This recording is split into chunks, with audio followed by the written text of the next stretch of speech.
Jesus is real, but you devils taught lies on Christ. So many lies that when we come with the truth, people think that the lies is the truth and that the truth is the lie. Who changed the truth for God into a lie? In English, Jesus Christ. In Hebrew, it's Yahweh Shai. So do or die. The immaculate conception is deception, along with the myth of giving gifts on December 25th. Christmas is Satan's claws, the birth of Nimrod, and not the son of God. To you was kinda odd. On the Passover, Christ was born in the spring. So now we bring the truth about the King of Kings. That's Black Jesus and not Caesar Borgias. And the facts can't be changed. It's all about the Most High. It's all about Yahweh Shai. It's all about the Most High. It's all about Yahweh Shai. It's all about the Most High. It's all about Yahweh Shai. It's all about the Most High. It's all about Yahweh Shai. It's all about the Most High.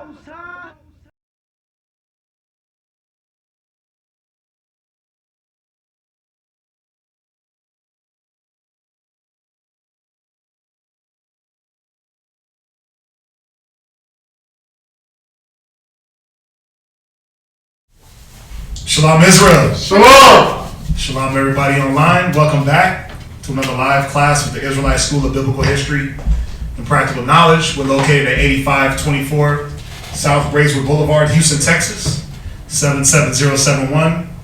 We're back live with class every Monday, Wednesday, and Friday. Every Monday and Wednesday from 7 to 10 p.m. Every Friday from 6 to 9. And every Saturday from 10 to 2. All right. We're also going to be resuming our kids class every Sunday from 2 p.m. to 3 p.m. So look out for that on our ISBHPK Kids channel. All right. If you're in the San Antonio area, we have a school at 4219 Centergate Street, San Antonio, Texas, 78217. You can hit us up for class days and times.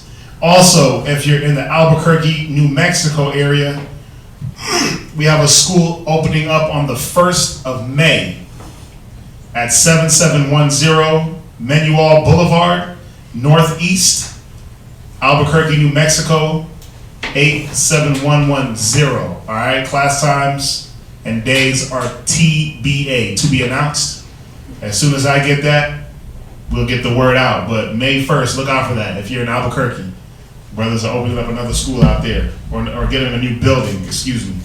So class times are TBA.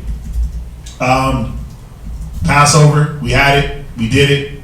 It was fun. If you missed it, hopefully you can make it for next year's. We had a lot of fun, all the hard work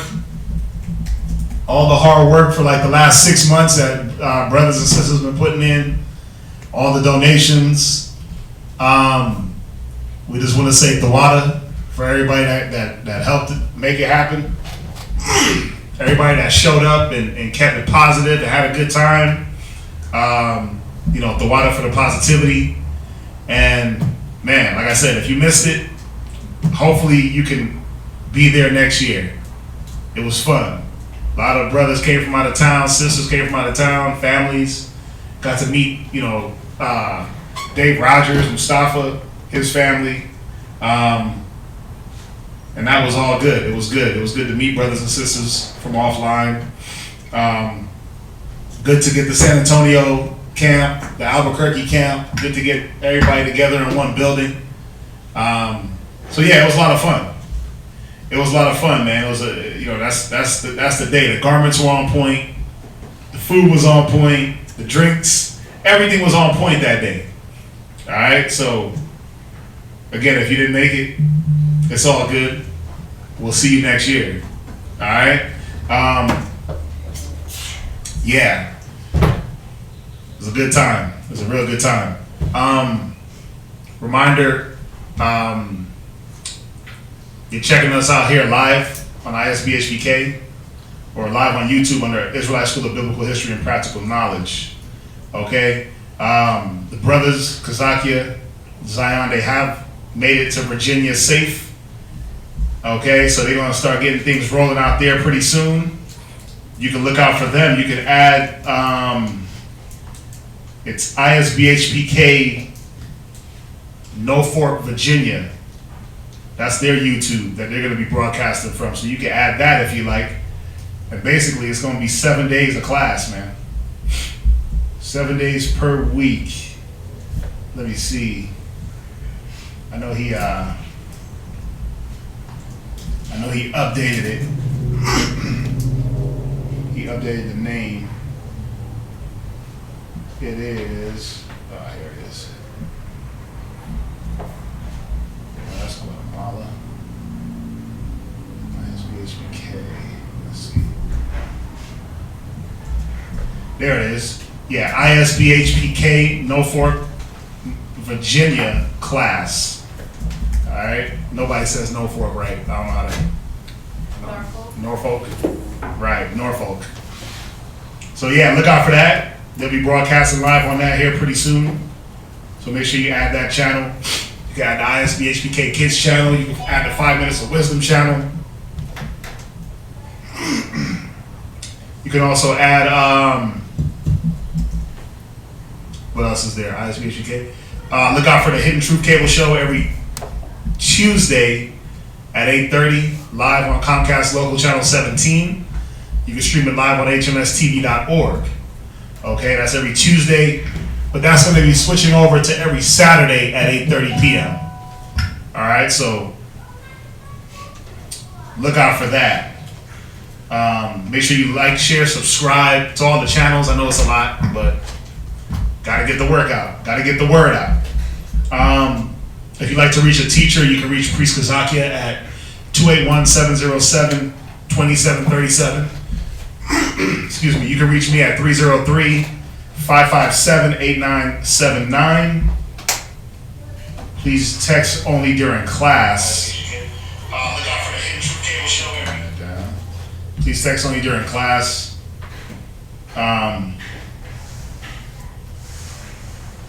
We also, you can email us at isbhpk@isbhpk.org. All right, any questions or concerns you may have, feel free to use that.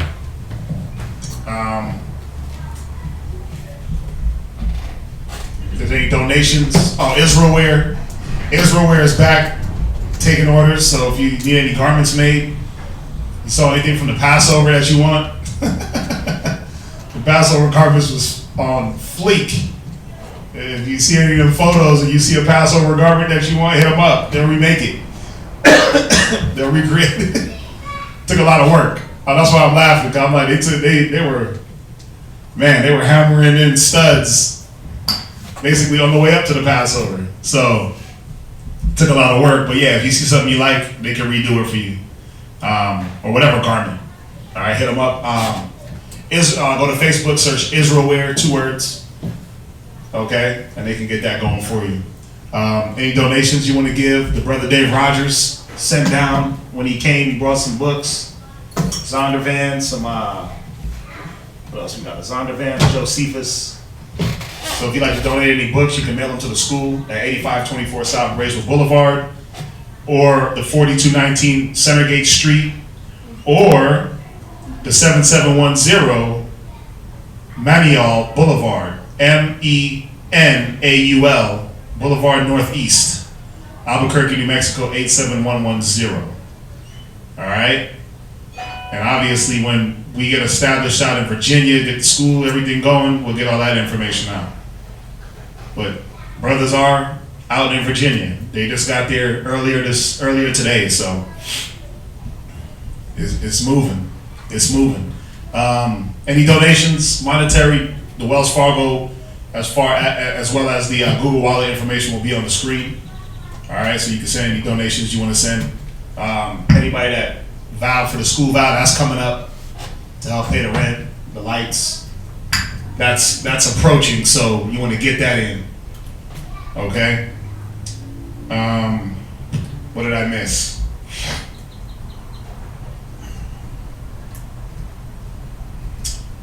That's it. Right? Any questions? We'll open it up for questions for the first hour.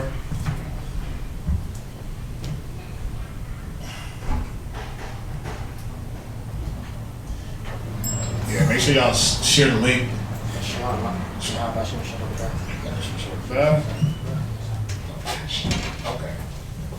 Right. Yeah, make sure y'all share the link if you got any questions. Ashton, how you been, bro? It's a lot. All right. It's good. You got any questions? Who is, okay, Shem, Ham, and Japheth? I'm trying to figure out, what was Ham's grandson name? What was Ham's grandson? Yeah, Nimrod? Well, let's go. Let's go there. Okay. So the question is, who is Ham's grandson? Right? Go to Genesis real quick.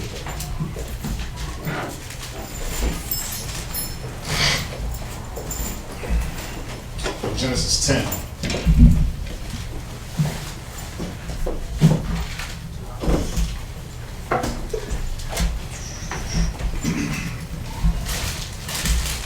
Ham, right? Let's see here. I mean, Ham had a few grandsons. He didn't just have one. So go to Genesis 10 and verse 6. Somebody read that. Genesis chapter 10, verse 6. Okay. And the sons of Ham, Cush, and Mizraim, Right. and Put, and Canaan. Right. So Ham had 4 sons: Cush, Mizraim, Put, and Canaan. We're at Genesis 10 and verse 6. Read on. Verse 7. And the sons of Cush, Seba, Right. So Seba was a grandson of Ham. Go ahead. Havilah, Right. That's another grandson. Go ahead. and Sabta, Go ahead. and Ramah, Read. and Techa. Go ahead. And the sons of Ramah, Sheba, and Dedan. Verse 8. And Cush begat Nimrod. Right. So Nimrod was a grandson of Ham. You with us? Yeah, kind of. Go ahead. He began to be a mighty one in the earth. Right. So was your question about Nimrod? Like, was he the grandson, or what was? Because I remember Shem had to destroy Ham's grandchild, which was Nimrod, right? What are you talking? What are you referring to? I was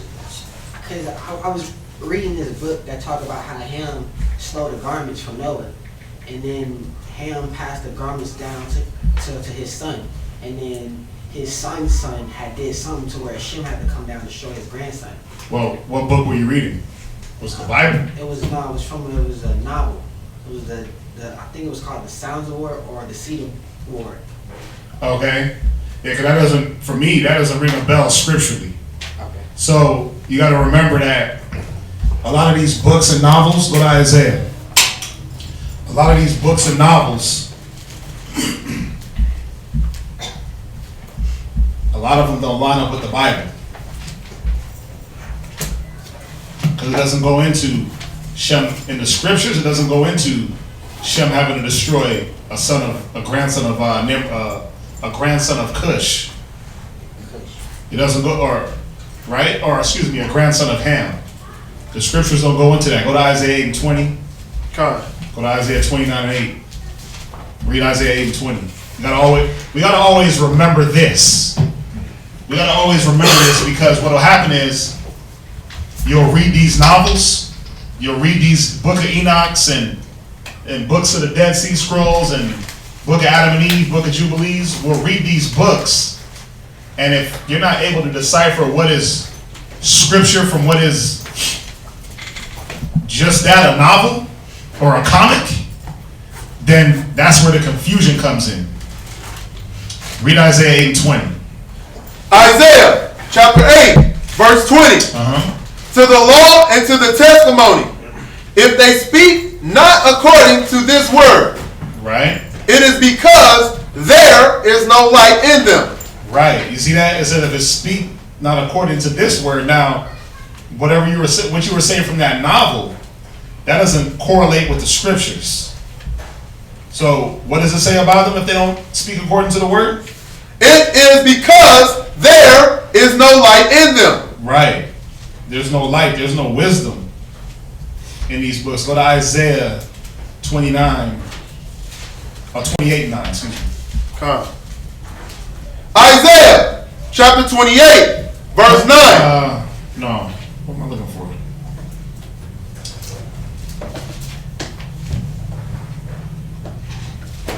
That's not it. Go to Seek ye out of the book? Wow. Oh, 34 and 16. Isaiah 34, 16. Come. Isaiah chapter 34, verse 16. Go ahead. Seek ye out of the book of the Lord. Out of all the books? Out of the Lord. It says, seek ye out of the book of the Lord. Go ahead. And read, no one of these shall fail. Right. It's talking about all the prophecies. Right? All the prophecies. None of them were going to fail. Go ahead. None shall want her mate. And what is a mate? A mate's a counterpart. There's no other counterparts to the Bible that you need. Because remember, the scriptures are going to edify itself. Go ahead. For my mouth it had commanded. See, the Most High's mouth commanded this. This is why this scripture is very, very, very important. So my mouth hath commanded it. Go ahead. And his spirit it had gathered them. His what? His spirit it had gathered them. Yeah, this wasn't just some random collection of just a bunch of men saying, look, we're going to throw this in and throw this in. This was all gathered by the Spirit of the Most High. You had your hand up, Ashton. Yeah. So what was it? It was Isaiah 30. Isaiah 34 and verse 16. Now go to Isaiah chapter 28 and verse 9. If the Bible talks in parables, how can a person have the mind to decipher, like, from, What it's saying? Yeah. Well, we're about to go there right now. I'm right with you. Go to Isaiah chapter 28 and verse 9. Isaiah chapter 28, verse 9. Whom shall he teach knowledge? And somebody else give me Psalms 119 and verse 4. Read, he said what? Whom shall he teach knowledge? Whom shall he do what? Teach knowledge. Scriptures, it's a question. Who's going to learn this knowledge? Go ahead. And whom shall he make to understand doctrine? Right, the knowledge and the doctrine of the Bible. Who's going to understand it? How? Who, what, where, when, how, why? Right? God. This is how. Read. Them that are weaned from the milk. Them that are what? Weaned from the milk. Them that are what? Weaned from the milk. Now, what do you give a baby? Milk. Ashton? Yeah. Why? Because he cannot chew meat. Because he can't chew? Well, not only could he not chew meat, Can't digest it. he can't digest it, but think about this. A baby doesn't even know how to chew. A baby can barely learn how to suck. You got to teach them how to latch on, how to suck the milk, and it's already, the milk is already designed for the baby's whole system. I mean, if you want to take it to biology, what does breast milk contain? It contains a laxative to help the baby poo. It contains a sleep aid. What scripture is that? What scripture is what? About the milk, and the meat. Oh, we're gonna go there. Yeah, we're gonna go there. But the milk has laxative to help the baby poo. It also has a sleep aid for the baby to sleep, amongst all other things that the baby needs to grow. Right? So, read it one more time. Whom shall he teach knowledge? And whom shall he make to understand doctrine? Them that are weaned from the milk. Right? And drawn from the breast. Right. Why do you gotta be weaned from the milk and drawn from the breast? Wisdom, knowledge, and understanding. Well, why do you need to be drawn from the milk, weaned from the milk and not from meat? Oh, no. Well, because that's what a babe needs. This is the only way you're going to be able to get the word in its entirety and get it in its pureness. Hold where you're at. Go to Hebrews 5:12. Make sure you hold that Isaiah. Go to Hebrews 5:12. Hebrews chapter 5, verse 12. For when For the time ye ought to be teachers. Uh-huh. Ye have need that one teach you again. Right, go ahead. Which be the first principles of the oracles of the Most High. Right, see, the first principle is this. You might have came in from church. You might have came in from, I'm not saying you, Ashton, I'm just saying in general. Anyone that wants to understand how to get the understanding of the scriptures, you first got to be taught again. You got to drop all the Christianity, all the Islam, all the Seventh-day Adventists. You got to drop all the things you learned out in the world and what the world taught you and how the world taught you to read the Bible by cherry picking. You got to be taught again. That's the first thing that we have to understand, is that we have to be taught again. Read. And or become such as have need of milk. They need what? Need of milk. Go to 1 Peter 2 and verse 2. Hold where you at. 1 Peter 2 and verse 2. Hold that. Hold that and hold that. God. 1 Peter 2 and 2. Read. 1 Peter chapter 2 and verse 2. Go ahead. As newborn babes. As what? Newborn babes. So, go ahead. Desire the sincere milk of the word. Right. See, newborn babes desire that milk. That's how they grow. So the scriptures is telling you as a newborn babe, you got to desire the sincere milk of the word. But you have to understand that you're a babe. You got to understand what level you're on and know that the strong meat, as Hebrews is going to tell us, that's for another time. This is how you understand the precepts and understand how the Bible talks.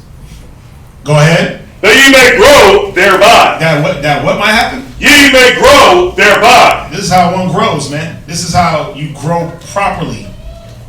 This is how you grow the right way, through the sincere milk of the word. Jump back to Hebrews. Come.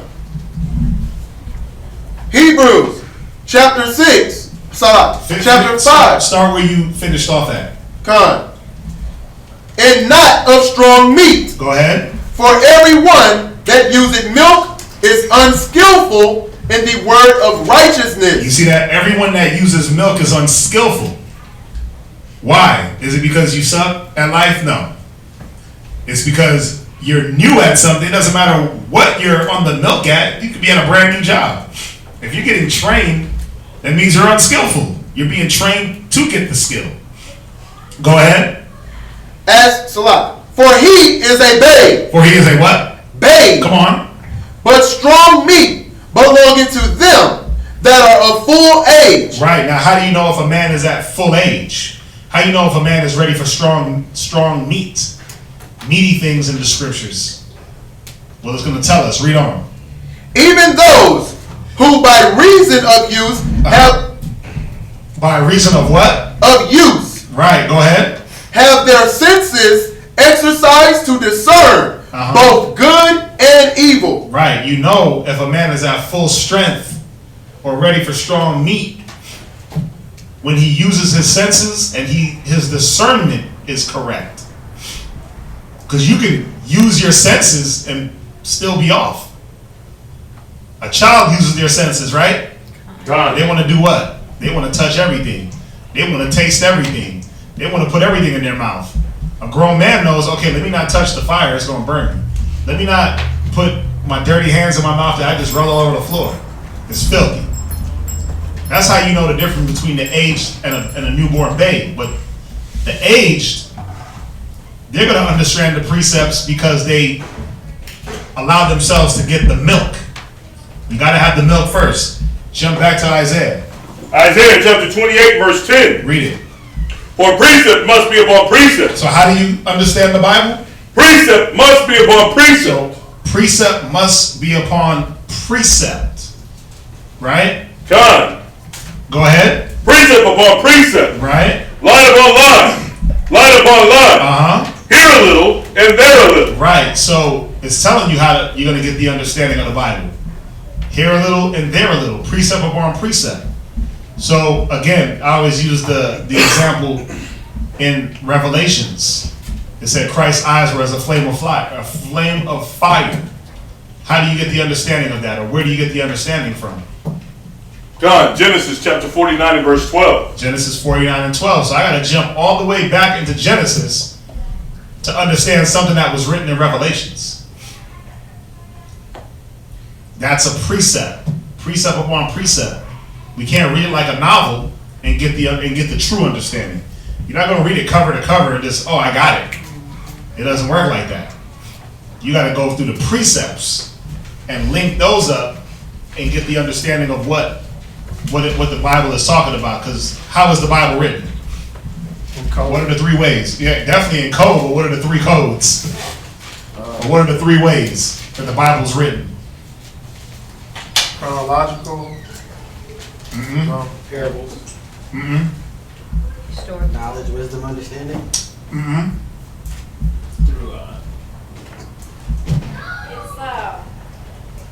prophecy. Right? That's one. Prophecy, parables. No. No, prophecy. Obadiah. Historically and prophetically. It's historically, prophetically, there's one more. And symbolically. And symbolically. A lot of symbolism. Like when it said his eyes are a flame of fire, that was symbolic of something. To get the symbolism, I got to go back to Jeremiah. I got to go back to Revelation, Genesis 49 and 12 to understand what does that symbolism mean. When you read the books, the first books of Genesis 1, 2, and 3, that's very heavy symbolism. You got to jump through all the precepts in Psalms and in Ezra's to get the real understanding of what is the symbolic meaning of what the scriptures are talking about. Okay? So Ashton, you got that so far? Con. Read on. Come. Verse 11. For with stammering lips Read. and another tongue. Right, so you get that, right? You get that, Ashton? What scripture is that? Tell them where you at. Isaiah chapter 28, starting at verse 9, verse 10, and verse 11. Right. Con. Anything else? You got that? Ashton, you good? Yes, sir. Okay. Let's see here, Shalom. My son likes to debate me on the Bible, mainly about Gentiles. My son says to me that all nation of people will be in heaven, and I agree. Then he says, anyone who accepts Christ. That's what they all say. Gentiles or Jews, white or black, are God's people. Then he read Romans 9:25. I know for sure God said there was no repentance or remorse for Esau. I'm just glad. He said, wait. Then he read Romans 9:25. I know for sure God said there is no repentance or remorse for Esau. I'm just glad we are so-called blacks. We, as so-called blacks, are his people. And I start praying when he say we are Christians and not Israelites. Well, obviously your son, he believes in Christianity. He doesn't understand he hasn't been taught who he is scripturally. And yeah, he has a point. My son says to me that all nations of people will be in heaven. They will be. They will be. Serving us. They will be in heaven with us, but serving us. They'll be in the kingdom, but serving. We went through this the other day, right? We talked about this. Go to Isaiah 60 real quick. You go to Isaiah 60, you go to Isaiah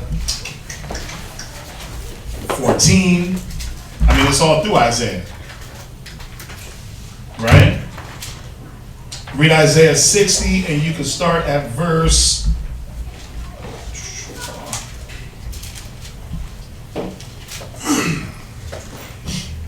Start at verse 10. Isaiah chapter 60, verse 10. And the sons of strangers shall build up thy walls, and their kings shall minister unto thee. Right? It says the sons of strangers are going to build up our walls. So they got to be there. They got to be there to build. They didn't say the sons of strangers were going to come and kick it and enjoy the fruits of what we did and what we went through. Go ahead. And the sons of strangers shall build up thy walls, and their kings shall minister unto thee. They shall do what? Minister unto thee. Read. For in my wrath I smote thee. Go ahead. But in my favor have I had mercy on thee. Read. Therefore thy gate shall be open continually. Why? They shall not be shut day or night. Go ahead. That men may bring unto thee the forces of the Gentiles. Right. So our gates are going to be open so that they can bring the forces of the Gentiles. What are the forces of the Gentiles?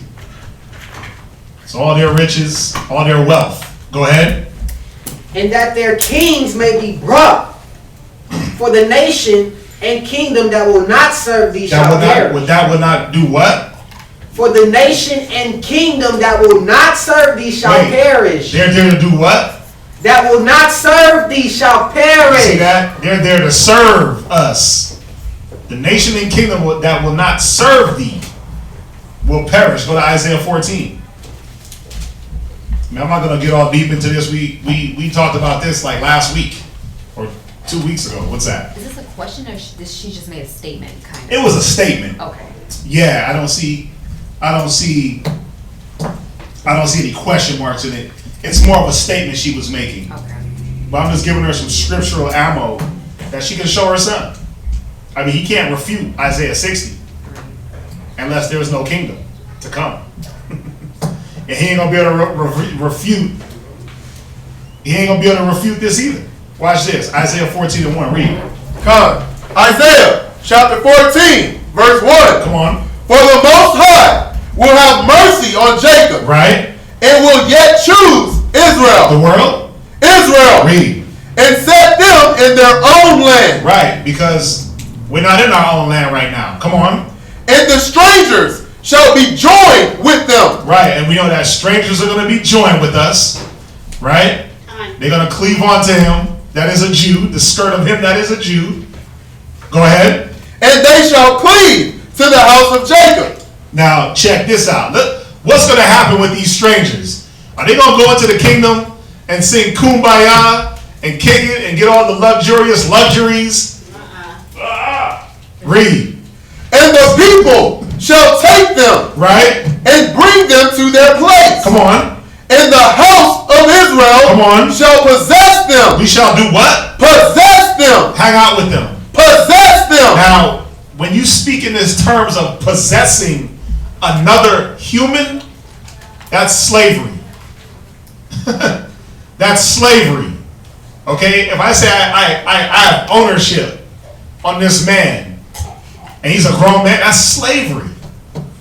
I possess him. When you use that terminology, that's not talking about like child and, like a child and parent type of relationship. This is slavery and servanthood. Go ahead. In the land of the Most High for servants For what? for And if servants, you didn't understand what possess meant, it said they were going to be our what? servants Come on. and handmaids. Read. And they shall take them captives.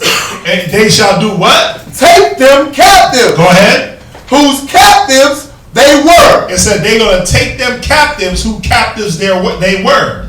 So the same ones that got us enslaved now, they're going to be our captives. How do we know that? What scripture? Who got the scripture? Come on, man. You gotta have these precepts. It's in Revelations. I'll give y'all a hint. Who got it? Abadiah, what is it? Revelations 11:3. Somebody get it. Revelations chapter 11 and verse 3. Uh-huh. And I will give power unto 2 witnesses. Is that it? Is that the one I want? Well, No, that's not the one I want. Let's see. So the Revelations 11 and 3. Let's see what it says.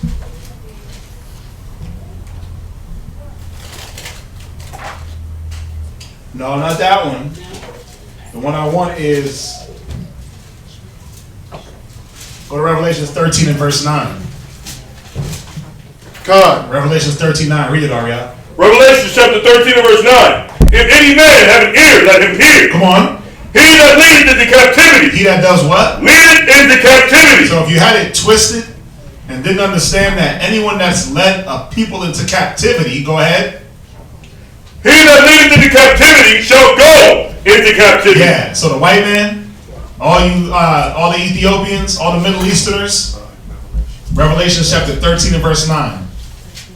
All the Ethiopians, all the Middle Easterners, all the Muslims, all the white folks that have put us in captivity are going to be led into captivity. This is going to be during the kingdom. They're going to be our servants and handmaids, like it says in Isaiah. Read on. He that killeth with the sword, right, must be killed with the sword. Yeah, it's not an option. Like, I'll be a servant, or I'm just going to come hang out. I just want to hang out in the kingdom. You think they're going to be able to do all this wickedness to us on earth and then go into the kingdom and just kick it? They're in their kingdom. They're in their kingdom. This is the white man's world. All right. If you Chinese, this is your world. If you Israeli, this is your world. Okay. If you're a so-called Edomite white man, this is your world. This is your kingdom. So when we have our kingdom, we ain't sharing it. Just like they ain't sharing their kingdom with us. There ain't no sharing of the kingdom. Nah, man. You're going to have to pay for all that you've done. Read on.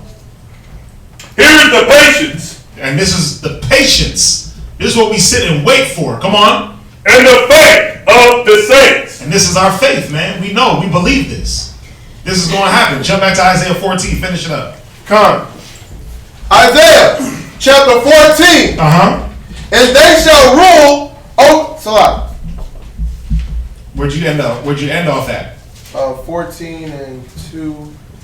There we go.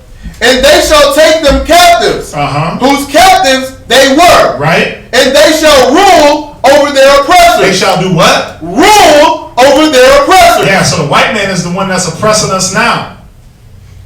So-called Chinese, right? Those Middle Easterners, Indians. They're oppressing our people now. We're going to be ruling over them. They're going to be in the kingdom, but they're going to be servants and handmaids. Read. And it shall come to pass in the day that the Most High shall give thee rest from thy sorrow. Come on. And from thy fear. And from the hard bondage. Because where does our sorrow come from? Where does our fear come from? Where is the hard bondage coming from? Ain't it coming from these other nations? God. Right. So he said he's going to give us rest. But he's going to put them in fear and in bondage and in sorrow. It's either that or death. Go ahead. Wherein thou wast made to serve. You see that? So show him these two. Listen, you show him these two right here. And let me know what he says. But ain't too much you can say about those two. And that Revelations. Let's see here. Romans 9:25. You want Revelations 18 and 6? Nah, that's good. Well, what does it say? Read it. Revelations 18:6. Revelations chapter 18 and verse 6. Reward her even as she rewarded you. Do what? Reward her even as she rewarded you. Yeah, this is talking about America, man. It's going to be rewarded double.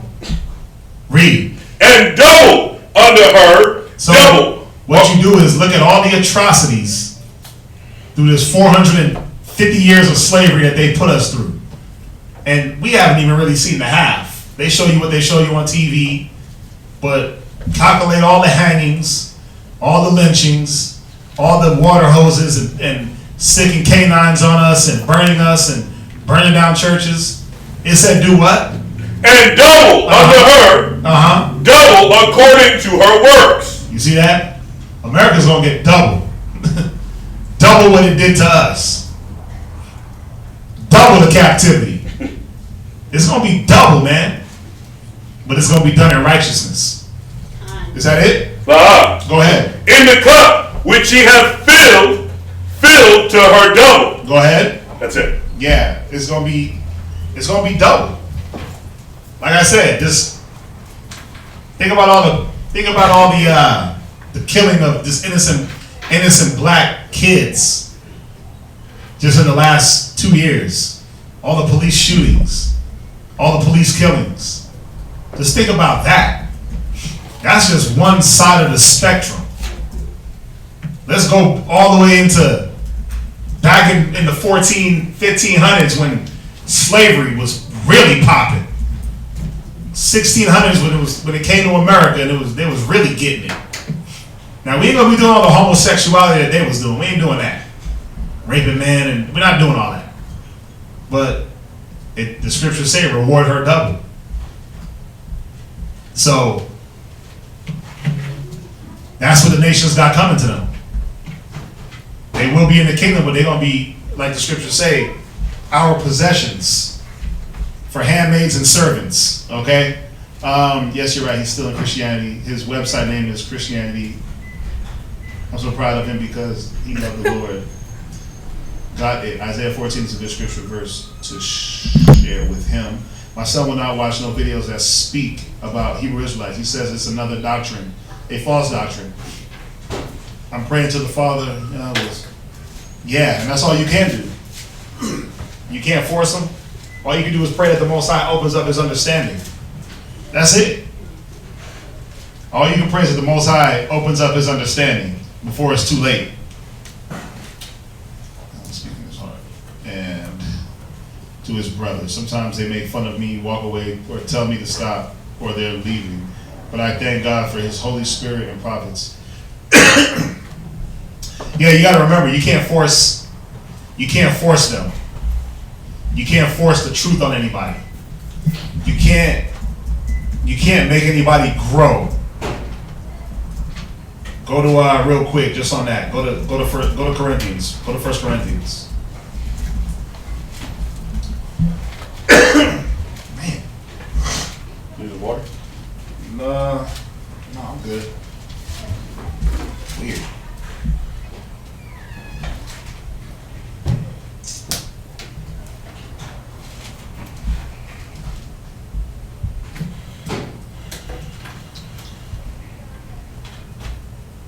Go to 1 Corinthians 3 real quick.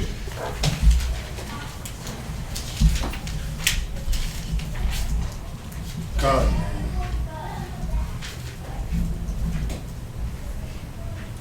And somebody else get me. Somebody get me Ecclesiastes 33:29 first. Ecclesiastes in the Apocrypha 33:29. The one thing you got to realize is that you can't force the truth on anyone.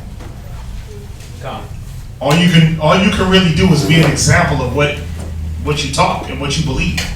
That's what's gonna open them up is your example and the way you live your life. But you don't want to be excessive and try to push something on them. Read that. Ecclesiasticus 33 verse 29. Mm-hmm. But be not excessive toward any. Be not what? Excessive toward any. Yeah, you can't be excessive towards anyone.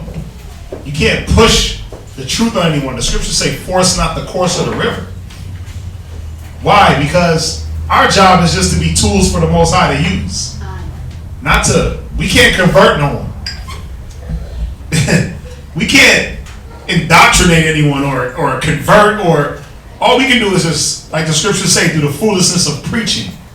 We just preach the word. Prophesy to the wind. Right? Why? Because it's really not up to us who gets the word. It's all about the Most High. Go ahead. And without discretion, do nothing. And without discretion, without thinking about what's needed, the level of what's needed, do nothing. You got brothers they'll be trying to teach, and they're just excessive, and they have no discretion on the words they use. You got schools out there when they teach them, what are they doing? No discretion, so they online just cussing people out. A chick will walk by with pants on. Oh, you're a whore, you're a harlot, you're disgusting, you're an abomination. But it's like, she never read the Bible in her life. Why would you just hit her with all that first before you actually taught her? It's one thing if she learned and then she did it. But you got camps that do that. You got brothers out of the street teaching do that. Go to 1 Corinthians 3 and verse 6. 1 Corinthians 3 and verse 6. This is what we got to understand. Go ahead. 1 Corinthians chapter 3 verse 6. Come on. I have planted. See, Our job is to plant. Go ahead. Apollos water. Somebody else might water that seed, but ultimately, who is it up to for that seed to grow? But the Most High gave the increase. Yeah, it's the Most High. He gives the increase. That's on him. You about to burn that? Why? So she's good. So. Oh, okay. Yeah, the Most High. The Most High gives the increase. All right, so just a reminder. We don't want to force anyone. All right. Let's see what else we got. There was one more up. More right. I seen it. It said. Charles Whitman. Yeah, where's Charles at? Charles. Being saved by grace means we're saved from the death of our sin, correct? Con. It means that you don't have to die. It means that you don't have to die for committing sin. Like, there's many brothers and sisters that have committed adultery in one way or another. And we know that back in the biblical times, if you're going to eat in the back. Back in the biblical times, that was a sin punishable by death. Okay?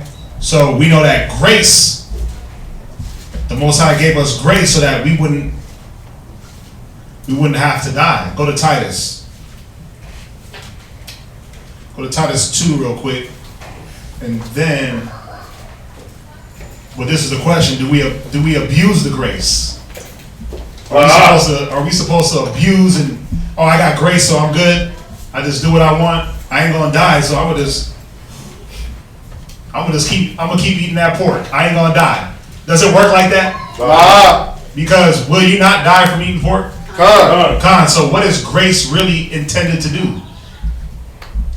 Give you time to get right. Fix yourself. It's supposed to give you time to get right. Go to Titus 2:15. God.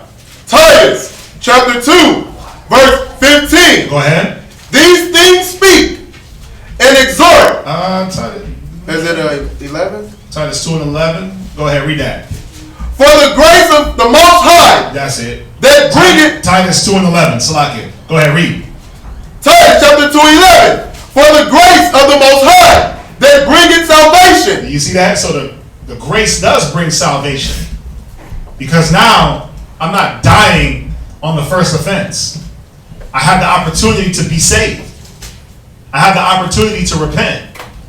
So it says the grace that bringeth salvation, go ahead, hath appeared to all men. Right, and this is something that all men have the opportunity to apprehend. Go ahead. Teaching us that. Wait, it's supposed to what? Teaching us that. Do what? Denying ungodliness and worldly lust. See, grace was supposed to teach you. Grace was supposed to show you that, okay, you didn't die for what you did. You didn't die for committing adultery. You didn't die for eating the pork. You didn't die from separating from the Most High. Now, what have you learned? Well, a lot of people that I'm using pork because it's, you know why? It's like, well, I didn't eat pork, I didn't die yet. But if you keep eating pork, what happens? You'll eventually die. But how though? High blood pressure, hypertension, diabetes. You get all these ailments, and you're supposed to sit back and say, oh, and then what'll happen is you'll go to the doctor, and he's like, oh, what's your diet like? Pork? Oh yeah, lay off the pork. That's what's killing you, right? Here goes more grace. And you're like, nah, I love me some bacon. I love me some chitterlings and some ham hocks and some hog's moss. I love it. I love the hog's moss, right? Hog moss, whatever the hell it is. Pickled pig feets. I'm down for that. I'm not going to give it up. But someone keeps showing you grace by telling you, hey, this is what's going to kill you. This is what's killing you slowly. Get off of it. So the grace is supposed to teach you. Okay, let me put the pork down. Let me stop sleeping around with brothers' wives or other men's wives, excuse me. Let me stop doing these things. I might have got caught up in the house with a man's wife and he came home and what happened? I had to hop through the window butt naked. Y'all see the TV shows? You running down the street, clothes in one arm, running, shoes falling. You ain't got no clothes on, man. That was grace. That was grace to show you, hey, you shouldn't be doing that. Obviously, if you got to run away half naked, that means you shouldn't be doing that. So the grace is there to show you, okay, wise up. That was a close one. Let me get back on my P's and Q's. So grace teaches us. Go ahead. We should live soberly. Right? Go ahead. Righteously. And godly. Right. So grace is not there just to be abused. Oh, I got grace. I'm good. I'm gonna still live filthy. It says grace was supposed to teach you to do what? We should live soberly. It said it's supposed to teach you that you're supposed to deny ungodliness and worldly lusts. That's first and foremost. That's what grace was there for. To show you to deny these things, and then, read on. We should live soberly. And then to live soberly, righteously, and godly in this present world. Right, because again, the thought is what? Well, I got grace, I can do whatever I want. I got grace, right? I got grace, I'm going to make it into the kingdom. But does it say that you got grace to abuse it? Yeah, grace was supposed to teach you. Go to Romans 6. Romans 6 and 1. Come. Romans chapter 6, verse 1. Read. What shall we say then? Shall we continue in sin that grace may abound? You see that? Are we supposed to continue in sin so that we can get grace? No. No, you don't continue to sin. First, you got to put off the sin and live godly and soberly. You got to put off the filth. That's what the grace was there for you to actually make a change, an active change. Not just, yeah, you know what? By the graces of God, I'm going to bless this pork, eat it, and then have to repent, eat it again, like every other day, you're like, I got grace? Or I'm going to commit adultery, or I'm going to commit hatred or murder. I got grace? It don't work like that. That's what the church is on. As long as you get dipped in that water, you get baptized, bi-quarterly? Every quarter, every 3 months you're getting baptized? That's Christianity. We know that the true grace that appears to us is to teach us. Read on. God forbid. How shall we that are dead to sin live on that? Come. So, I mean, hopefully that answers that question. That's an easy one. Yeah, Charles, hopefully that answered your question. Let's see what else we got. Charles.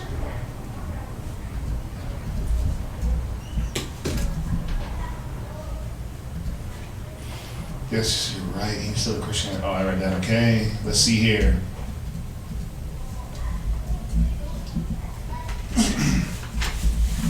Anything else? Law.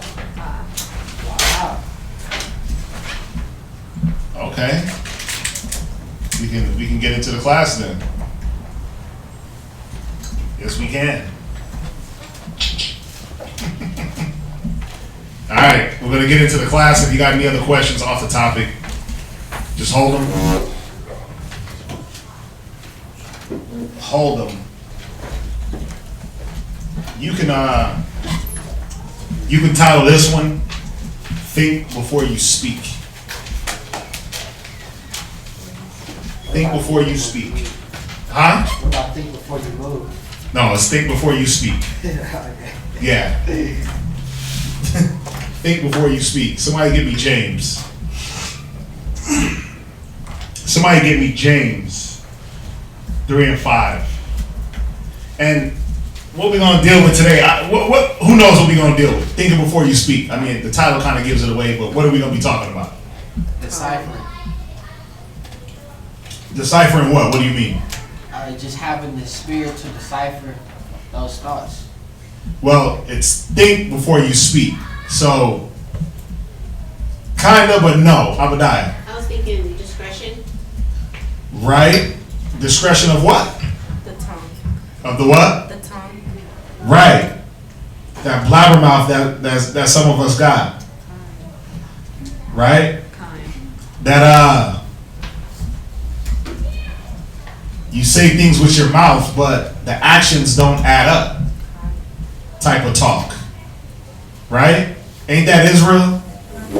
Don't the scripture say they honor me with their lips, but their heart? Somebody give me that one. Give me that one, Aria. I don't have it in here. It says they honor me with their lips, but their heart is far from me. Why? Because Israel talks a good one. Israel will talk it up and talk themselves up and boast themselves, but when it's time to cash that check that your mouth wrote, what happens? Brother, you know, I was about to. Well, this came up and this happened, and you know, bro, you know, I was just talking. Right? Read that where you at. Isaiah chapter 29 and verse 13. Read. Wherefore the Lord said, for as much as this people draw near me with their mouth. Because that's what we do. That's what Israel does. I'm going to give you a perfect example. Brothers will be, a brother will be riding down the street, getting shot at for the 50th time in his life. And what will he do? Oh Lord, if you save me, I'll stop gangbanging. If you get me out of this, if you get me out of this one, Lord, ooh, I'm gonna go get baptized, and I'm gonna be your disciple. Right? Next week, what is he doing? Back in the streets, getting shot at again, making the same vow over and over. Lord, if you bring her back, Yahweh, if you bring her back to me, I'll be diligent. I'll make sure that I study. Right? You'll make these vows with your mouth. Like, if you bring her back to me, I'll study. You get her back, and then what happens? You don't never pick the Bible up. You don't never use the wisdom. It says they do what? Wherefore the Lord said, for as much as this people draw near me with their mouth, and with their lips do honor me, but have removed their heart far from me. Yeah, because your heart ain't really in it. You wanna have the Most High on your side in word, but you don't want to be on His side in doing, in deeds. Isn't that the definition of a hypocrite? One that says one thing and does another? Yeah. Oh yeah. There's a lot of hypocrisy in this. There's a lot of hypocrisy in, oh Lord, if you do this for me, I'll do this. And then when it's time, you don't hold up your end of the bargain. Or you speak rashly about something or about someone or about yourself. Or you boast yourself up and you can't follow through with the doing of it. There's a lot of consequence behind that. Y'all, we went over the story of Eli, right? The birth of Eli? No, the birth of Samuel, excuse me. And Samuel's mother did what? She told the Most High that if you give me a man child, I'll give him to you. I'll dedicate him to you. Right. And as we went through and we looked at that, when it was time, she didn't hesitate. Wow. Right? As soon as he was weaned off the breast. Yeah, she brought him and presented him. She fulfilled what she said. Now, how many of us would have did that? Or would you have came up with excuses? Well, he's my only son. Well, but I love him. But I love him. Like, you let love and emotions and feelings cloud your judgment. Well, you know he ain't fully weaned off the breast yet. Right. You know, he's still drinking. He still got a bottle every once in a while. He goes to sleep with a bottle. I'm still potty training him, so he can't go yet. Yeah. I mean, you got to see it. You got to see it, but it gets deeper than that. It gets deeper than that. And we're going to get into it. Go to James 3 and verse 5. Let's learn about the tongue. Before we read, when you asked, think before you speak, I thought of having discernment. That was the word I was and it is. It is having discernment. It's discerning It's discerning the things that you think about before you let them fly out of your mouth and say, well, is this the right thing to say? Is this the right thing to vow? Is this the right time to say what I'm going to say? So it does have a level of discernment in it. It's all discernment. So y'all were both right on that. Go to James 3 and 5. James chapter 3, verse 5.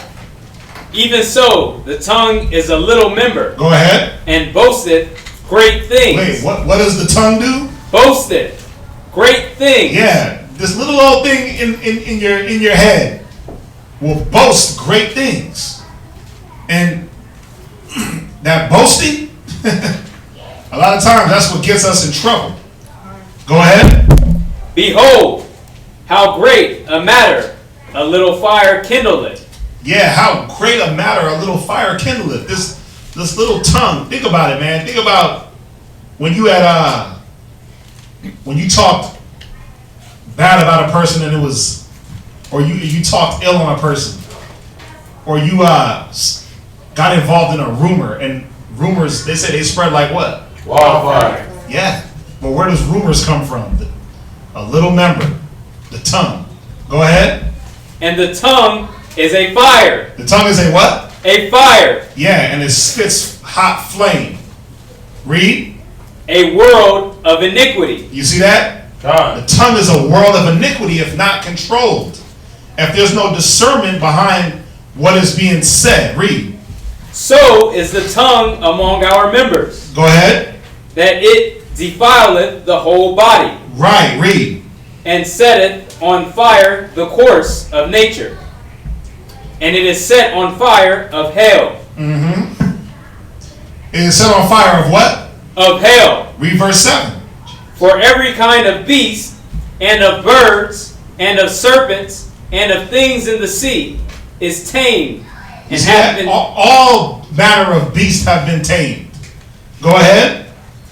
and hath been tamed of mankind. Read. But the tongue can no man tame. Uh-huh. It is an unruly evil. It is a what? Unruly evil. Go ahead. Full of deadly poison. Now, what manner of tongue are we speaking of? What was that? Evil. We're speaking of an evil tongue because it don't always have to be like this, right? Where you just spitting venom and spitting negative, right? This is dealing with a unwise. Now we know that with all the wisdom you can have, you can still be sharp with your tongue, right? It can still burn things up. The word, just the words of the Bible, if used, can burn a man's soul up or burn a woman's soul up. So the tongue is showing you how powerful the tongue can be, whether used for good or bad. Y'all understand that? God. Go to Proverbs 18 and 20. Go to Proverbs 18 and 20.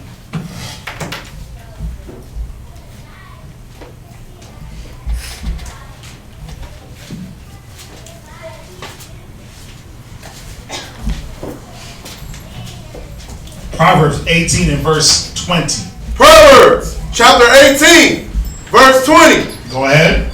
A man's belly shall be satisfied with the fruit of his mouth. Right. Meaning the way you speak, that's going to determine how much or how little you eat.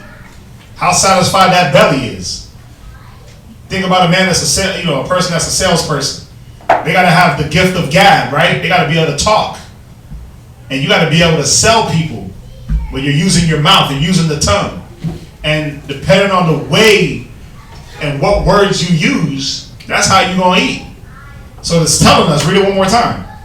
A man's belly shall be satisfied with the fruit of his mouth. Right, so if you're on a sales job and you sitting there cussing people out, buy this now. You don't have no tact, no discretion. You gonna be satisfied?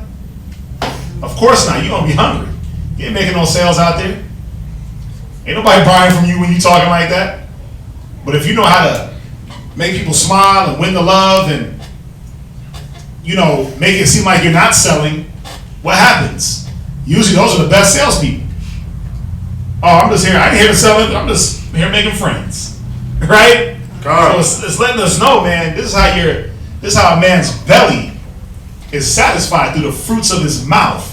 But check this out. Read on. And with the increase of his lips shall he be filled. Go ahead. Death and life are in the power of the tongue. You see that? Death and life are in the power of the tongue. Why? Because you might say something that can get you killed. Right? You can say something and that can get you killed. But you can say something and that can get you out of a problem. A soft answer turn away much wrath. Spit on the what does it say? Spit on the flame. But think about it. When you got wrath and contention going at each other, what does that do? That increases anger. That increases the fighting and the arguing. I don't want to talk about it, but even Nipsey Hussle, what did they say that he? This is what they say. I don't even know anymore what they say, but they say he cussed out old boy and called him a snitch before he kicked him out the shop. Now, if I know I'm dealing with a known gangbanger, a known killer, I ain't really gonna deal with him like that. And he's a psychopath at that. I might be more gracious with my words.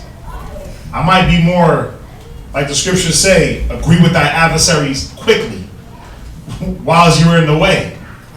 But see, there's little wisdom like this, where not applied, that's where bodies drop.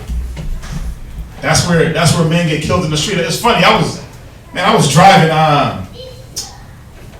to Zion's house the other day, and I'm driving down airport, and this car is like on my bumper, and I'm like, dude, the speed limit is like 50. I'm doing the speed limit. I'm chilling. There's a car in front of me, mind you, so I couldn't really go faster than what I'm doing. But this dude was on me, and he swings around, and he starts going off in the car, and I'm like, the first thing in you wants to go back, and then something flashed in my head, like the spirit was like, don't even say nothing. I looked over, and because I'm like, man, and we're at the light too. This dude's mad as hell. And the spirit was like, don't say nothing. Because in us, you want to respond, you want to defend your honor, you want to, nigga, who the hell is you? Right? But I'm like, I'm sitting in this little beady Honda, small Hyundai, right? What if this dude wants to pull out at the light and start shooting? There ain't nowhere for me to duck. There ain't nowhere for me to hide in this little ass car. This ain't a Suburban, right? This ain't it ain't nothing like that. So that flash, like that thought flashed, it was like, don't respond because you're vulnerable. And it's the words that we say that get us into these vulnerable positions. Life and death. Sometimes not saying anything, that's life. And sometimes saying too much, that's where we kill ourselves, man. We shoot ourselves in the leg. Or somebody's going to shoot you. You think about, you see the videos online, man, brothers street teaching, and they out there calling everybody a faggot, everybody's a lesbian, everybody's this, everybody's wicked, everybody's off, and they yelling at Israel like that. And then what do they got to do 5 minutes later?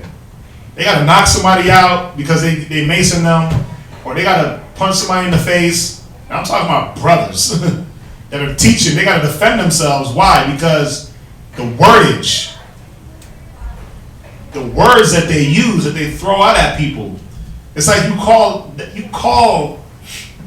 the chaos to you. You call the violence to you by the way you speak. We don't got to be up there yelling, oh, you a faggot, you a lesbian, you this, you this, you this. You gonna be put to death? We don't got to do that. Just teach. If you teach, then you won't have to knock people out with staffs. They won't be up there trying to mace you. You won't have to be going to court every 5 minutes, and you don't got to do all that. But life and death are in the power of the tongue. So what is it saying? That when we speak, we can call different things to us. You call that death in the way you talk. You're basically saying, hey, death, come here. But on the other hand, you're also saying, hey, life, come here. right? It just, what words you use, and discernment and discretion. That's why it says discretion shall preserve thee. Y'all get that? Read on. Death and life are in the power of the tongue, and they that love it shall eat the fruit thereof. Go to Ecclesiastes 28 and 18. And you know, really, what you love is what you're going to get. Really. But if you love that life, you're going to get that life. If you love that death and being in those situations, you're going to get that death, man. But it comes through the way we first communicate and talk to one another. A lot of relationships don't blossom because of the way individuals in the relationship speak to one another. All you speak is death to your wife. All you speak is death to your husband. Nigga, you ain't, I can't stand you, I hate you. Everything's an argument. Everything's a back and forth, contentious fighting. There's no life. That's why another reason why the lifespan of a relationship is short. Because it's like, damn, he don't know how to talk to me. How many times I've heard that? From women, he don't know how to talk to me. Or I've heard that from brothers, she don't know how to talk to me. You women gotta understand that, I don't know what it is, but it's like y'all are built with venomous tongues. Y'all are built with that venom to try to break your man down. Even in situations that you're not trying, it's just built in you. So the way you respond to stuff, it's like, why the hell did you respond like that? Or why did you say it with an attitude? And you're like, what attitude? I don't have an attitude. And it's like, well, yeah, because it's been so much built in you to speak a certain way and to respond a certain way that all it does is just promotes that death in the relationship. It don't promote life. It don't promote growth. So we got to be careful on the way we talk to one another and just the way we speak in general and the things that we do speak. Ecclesiastes 28 and 18. Ecclesiasticus chapter 28 verse 18. Many have fallen by the edge of the sword. Come on. But not so many as have fallen by the tongue. You see that? Think about how many people done died by the sword. But it's telling you that the tongue done killed way more. Because words are weapons. I don't understand that. Go ahead. In my opinion, it's saying people have died more by the sword than the tongue. No. Read it one more time. Many have fallen by the edge of the sword. Go ahead. Not so many as have fallen by the tongue. You get it now? Kind of. Yeah. Many have fallen by the edge of the sword, but not so many as have fallen by the tongue. Why do you word the Bible like that? It's written in Old English. That's how they spoke at the time. Old English? That's how they spoke at that time, yeah. That old thou, thus, thee. That's how they spoke in the 1600s. Yes, sir. Verses 12 through 18 kind of goes hard on that, about the tongue. Yeah, I know. I didn't. Yeah. There's a reason why I didn't put those in there. I didn't put those in there because I'm trying to make a point. Go ahead, read on. Verse 19. Well is he that is defended through the venom thereof. It says, well is he that's what? Is defended through the venom thereof. You see that? Because the tongue is venomous. You spit that venom. It says, well is he that's defended.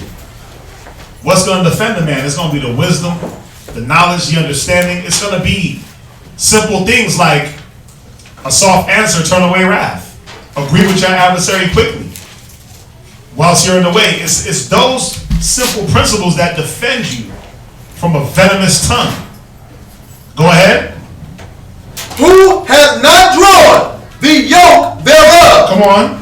Nor has been bound in her nor has been bound in her bed. Yeah, it's saying who hasn't been slashed by the venom of the tongue? Who hasn't been caught in the crossfire of the he said, she said? Whether you're the one in the middle or you're the one doing the he said, she said. Who hasn't? Go ahead. Verse 20. For the yoke thereof is a yoke of iron. Yeah, it's heavy, man. When people start speaking the wrong things about individuals and putting people's name in the mix. But it gets even heavier when you start asking the Most High for certain things and saying you're going to do certain things and you don't live up. That yoke, it gets heavy. It's like iron around your neck. Go ahead. And the bands thereof are bands of brass. Read on. The death thereof is an evil death. Man, you ever see, you watch those TV shows where, I mean, it all starts with, like, one of the best ones was Scandal. What was Scandal all about? Scandal between the president and... the premise of the show was to spread rumors about someone to do what? To destroy them. God. It was all about whether it was right or wrong. We're going to spread this rumor to destroy you, to kill you, to assassinate your character. That's what the tongue, all you got to do is speak it. You got something over there? Oh, okay. You want to say something. All you have to do is just speak it. And next thing you know, somebody's pulled out a presidency. Or you speak it and someone's what? Dead. But it said that the death of the tongue, the death from the tongue is what? Is an evil death. Go ahead. The grave were better than it. Go to Proverbs 13 and verse 2. And you know, we're gonna get into there's a part of this that we're gonna get into, but the reason why I'm going to these scriptures is to show you how powerful the tongue can be. How powerful this little thing and how much weight it really carries, man. Life and death. A king says off with his head, it's off with his head. A king says spare him, he's spared. Right? God. It's a heavy thing, but even us, we have a lot of power in our tongues. We're not kings. We're not ruling nations. But the things that we say to one another and to the Most High, it's all accounted for, man. It's all accounted for, and we got to be careful what we say and how we say it. Proverbs 13 and 2. Proverbs chapter 13 and 2. A man shall eat good by the fruit of his mouth. You see that? It goes right back into that. It goes right back into the Proverbs 18 and 20. Go ahead. A man shall eat good by the fruit of his mouth. Read. But the soul of the transgressors shall eat violence. Read verse 3. He that keepeth his mouth. He that does what? He that keepeth his mouth. Right. Keepeth his life. Meaning, he that knows how to watch his mouth. It says he does what? Keepeth his life. Read. But he that openeth wide his lips shall have destruction. Yeah, you talking about everything. You're in everybody's business. You worried about what's going on at this man's house, this woman's house, this sister's house, and not just worried about it, but now you're sitting there speaking on it. Now you're sitting there speaking on what's going on. You open up your mouth wide, you're gonna have death and destruction because you can't control yourself. You speak without discretion and without discernment. You're gonna speak those things that get one killed. You're going to speak those things that get one brought down to a very low estate. So we got to be careful. We can't speak rashly. We can't speak rashly, especially us that know the knowledge and have the wisdom.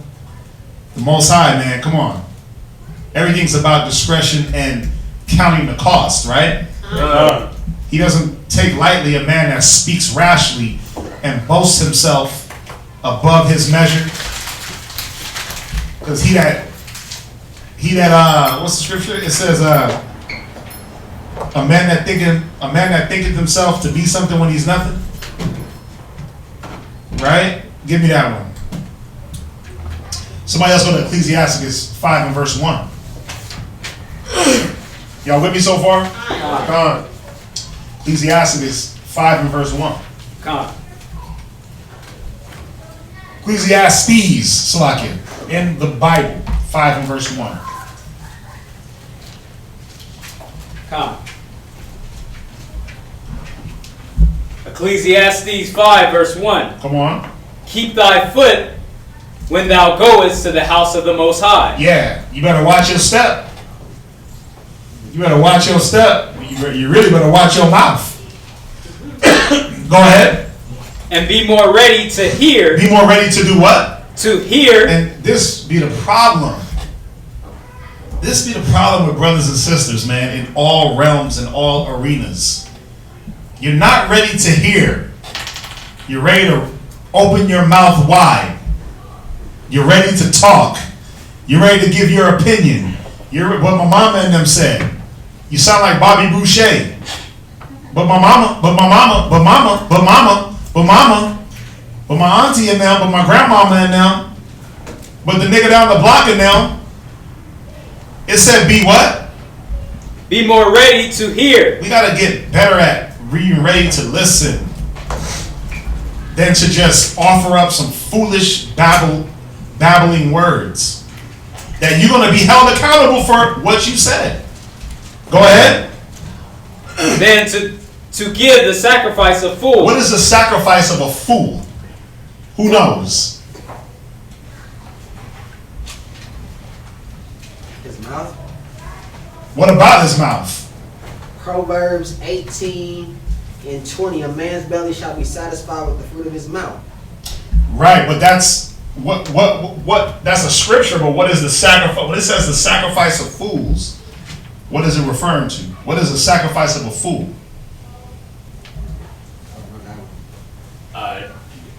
Like doing something that they don't know, like the repercussions of. So say for example, I bring something in my home from outside that it could have been someone else's. Say for example, like, oh okay, well it's not necessarily sacrifice. Remember, pertaining to this scripture. Okay. Read it again. And be more be more ready to hear than to give the sacrifice of fools. Go ahead. For they consider not that they do evil. Watch, I'm going to show you what the sacrifice of fools is. Read on. Be not rash with thy mouth. Be not what? Rash with thy mouth. Go ahead. And let not thine heart be hasty to utter anything before the Most High. See, these are sacrifices of fools. The ones that are rash with their mouths. The ones that are ready to just utter anything before the Most High. Oh Lord, I'm going to die for the truth. I'm going to die for this. But won't you live for it? You'll sit there and say you'll die for the truth, but then we're like, no, well, first of all, you ain't going to die for the truth. All you got to do is live. Present yourself as a living sacrifice, and it's like, okay, come. Then when it's time, it's like, I ain't gonna do that. You find some escape. You find some way out of what you said you were gonna do. The sacrifice of fools, remember, it says, for they consider not that they do evil. It's an evil thing. It's an evil thing to vow, any type of vow, and not come through. Y'all know that, right? There ain't no reneging when it comes to the Most High. When's the last time the Most High reneged on you? Or on us? Or on the nation? He said, I'm not a God that I should repent or that I should lie. So he ain't gonna lie or repent on what he's doing towards us. Why do we repent on the good that we should be doing towards him? Well, you know why you have to repent from the good? Because you spoke rashly. You didn't consider and discern, wait a minute, am I going to be able to fulfill what I said I was going to do? Wait a minute, am I even ready? Wait a minute, What track record do I have? Am I the type that when it gets hard, I give up? Am I the brother that doesn't follow through? Am I the sister that doesn't complete anything? It's all these things that you don't consider about yourself before you talk. The scriptures say, let a man examine himself whether he be in the faith. The sacrifice of a fool is, I'm not going to examine myself and examine whether or not I'm capable or willing. I'm just going to say I'm down. I'm just going to say I'm with it. I'm going to just throw myself in there. That's a sacrifice of a fool. No consideration. Y'all get it now? Con. And if y'all don't, we got scriptures to back it up. Read verse 2. Be not rash with thy mouth. He's telling you right here, don't be rash. Don't be quick with your mouth. Oh yeah, I'm gonna do that. Oh yeah, I got that. Oh yeah, I'm gonna do this. Oh yeah, I'm in there. Don't be rash with your mouth. Go ahead. And let not thine heart be hasty to utter anything before the Most High. And let not your heart be hasty so that you just utter anything. Any old thing. I mean, come on. We use the examples. The oh Lord, I'm gonna do this if you do this. The oh Lord, I'll do this if you do this. That's just because what? You're in a tight spot. You know the Most High is there for you. How about just have faith and believe? Instead of saying, Lord, if you do this for me, I'm gonna do this. If you bring her back, Yahweh.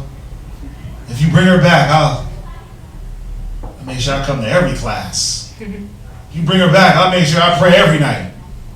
Little things like that, like, come on, man, we got to stop doing that. Because you know you're not going to fulfill it. Look at your track record. Read on. For the Most High is in heaven. Right? And thou upon earth. Yeah, the Most High is above you, man. This is a reminder that the Most High is in heaven. He's in the spirit. And you're in this carnal flesh. Fighting for consistency, fighting for diligence, barely making it, all of us. Go ahead. Therefore, let thy words be few. Go to Ecclesiasticus 9 and verse 18. Hold where you at, Jermaine. Okay. Read verse 1 one more time. Go to Ecclesiasticus in the Apocrypha 9 and verse 18. Read Ecclesiastes 5 and 1. Keep thy foot when thou goest to the house of the Most High. I'm sure Jeremiah already has it. Go ahead. And be more ready to hear than to give the sacrifice of fools. You want to know what the sacrifice of fools are? Read Ecclesiasticus 9 and 18. Ecclesiasticus chapter 9 and verse 18. A man of an ill tongue is dangerous. You see that? A man of an ill tongue is dangerous. Why? Read. In his city. And he that is rash in his talk shall be hated. Go to Proverbs 21 and verse 23. Con. Oh, actually, Proverbs 18 and 7. Con. Proverbs 18 verse 7. The sacrifice of fools. Go ahead. A fool's mouth is his destruction. It says what? A fool's mouth is his destruction. Because he didn't consider that he doeth evil. He was rash with his talk, rash with his speak, ready to utter anything, ready to boast it, like the scriptures say. We read it in James. The tongue boasteth us up, right? The tongue will boast. But you're not considering that. That ain't you. You ain't that. You know. It's like, man, brothers will come into the truth, get the knowledge, and then boast about their past life as if it was glorious. You'll sit there and boast like, oh yeah, I did this and I did that, and there's nothing wrong with reminiscing on the past, but the way you do it, the way some do it, sisters do, it's like you were better off without the truth. You'll boast on the negative. Like I remember, girl, when I used to hit the club 5 days a week, I was always drunk. And then you sit back like, yeah, I missed that. You'll boast on those things, but you won't boast on how you were pulled out of that filth. You won't boast and brag on how the wisdom cleaned you up. So what happens? You sit there, you muse on your past life, you muse on on the things you was doing when all the dudes was running through you. You'll muse on that. You'll want that. And then what happens? Now you're betwixt. Now you're like, damn, let me creep away and go fulfill some of that lust. Right? That's the destruction. That's where that destruction comes in, because, again, there's nothing wrong with looking back at the past, but even me, when I look at my past, I'm like, I'm glad I didn't die. I'm glad the Most High didn't destroy me for all the filth I was in. I'm glad I was pulled out of that and pulled into something better. Go ahead, read on. And his lips are the snare of his soul. Yeah, it's the things you say. That's what's going to snare your soul. That's what's going to pull you into contention. That's what's going to pull your own mouth will pull you into your own destruction. Go to Proverbs 21 and verse 23. Proverbs chapter 21 and verse 23. Whoso keepeth his mouth and his tongue keepeth his soul from troubles. You see that? But the man or woman that keepeth it, meaning watch, what your parents say? Watch your mouth. Right? Hold your tongue. He that keepeth his mouth or uses discretion when speaking, they do what? Keeping his soul from trouble. Yeah, that's how you stay out of trouble. You hear them gossiping in the corner, oh, I don't want that. Or you going through something and you pray to the Most High. But we're going to get into this vowing. But when you get into something and you vow something to the Most High, if he gets you through your trouble, you better know what you're getting into. You better know what you're putting out there in the air. Or they say you putting it out there in the universe. You better know what energy you're throwing out. And you better have that same energy when it's time for you to pay. Go to Ecclesiastes 10 and 12. Ecclesiastes in the Bible, chapter 10 and verse 12. Ecclesiastes chapter 10 and verse 12. The words of a wise man's mouth are gracious, but the lips of a fool will swallow up himself. You see that? Your own lips, your own mouth. You know, you just sit back and like you give them the rope and let them hang themselves. God. You hang yourself by your own speaking. You know damn well you're not going to fulfill what you say. You know that it's not in you. What do they say? Walk it like you talk it. That's not in everybody. To walk it like you talk it. You'll walk it part way, you'll talk a big one. Israel talks a good one. But when it's time to walk that walk, and it ain't just some regular walk. You walking on fire. You walking through fire. Actually, what does the scripture say? You walk in a narrow path. Fire on one side, water on the other. And that narrow path, man, it gets tough. That's straight and narrow. It's tough for Israel. Yeah, I can do that. Yeah, I'm going to do that. Yeah, I'm going to make that happen. Yeah, I'm such and such. I'm a priest. I'm righteous. I'm an Israelite. You'll boast it, but are you really walking it? That's the thing. We'll talk it, but do we walk it? Major. I just wanted to say one thing. Yeah. What was the last one we read? Proverbs 21 and... What was it? Proverbs 21 and verse 23. Proverbs 21 and 23. I was just thinking yesterday was was Thursday, and they do like this thing on Facebook, Throwback Thursday. Right. And I did this video of my past, and right. And I cultivated a compilation of pictures and videos of things that I did, and my overall projective of it was at the ending it said kill your demons. So I sort of put in art, I do music and things of that nature on the side, and I've been doing that in the past, but it just reminded me on how certain things can be misconstrued or even taken to a misconception without the the real understanding of it. But that's all I'm saying. Well, expound some more. So you know how like some brothers would do something like how you were saying, they would do something in the nature of not understanding that they shouldn't be proudful or prideful about their past life. Right. You were speaking on that. So with that being said, I sort of did the opposite of it. You know I see what you're saying. Like I'm showing like, okay, this was what I did in the past, but if I'm saying kill your demons, right, it's like, hey, change that route and go into a different light type of thing. Right, I see what you're saying. Yeah. Right, and it just reminded me of my thing that I did. Okay, yeah. Right, and I was really talking more about, because we all got demons, and we all got past lives and things that we've done, and I was talking more in the aspect of you boast about, because remember, in James we read it, it said the tongue, I'm going to read it real quick, it said, even so the tongue is a little member and boasteth great things. And I was just showing the aspect of what great things are you boasting of, not you in particular, but what is it that some of us boast about? A lot of us are boasting and boastful in that old life. Right. That boastful in the wickedness. Like, I'm proud that I was wicked. Nah. Because what does that do though?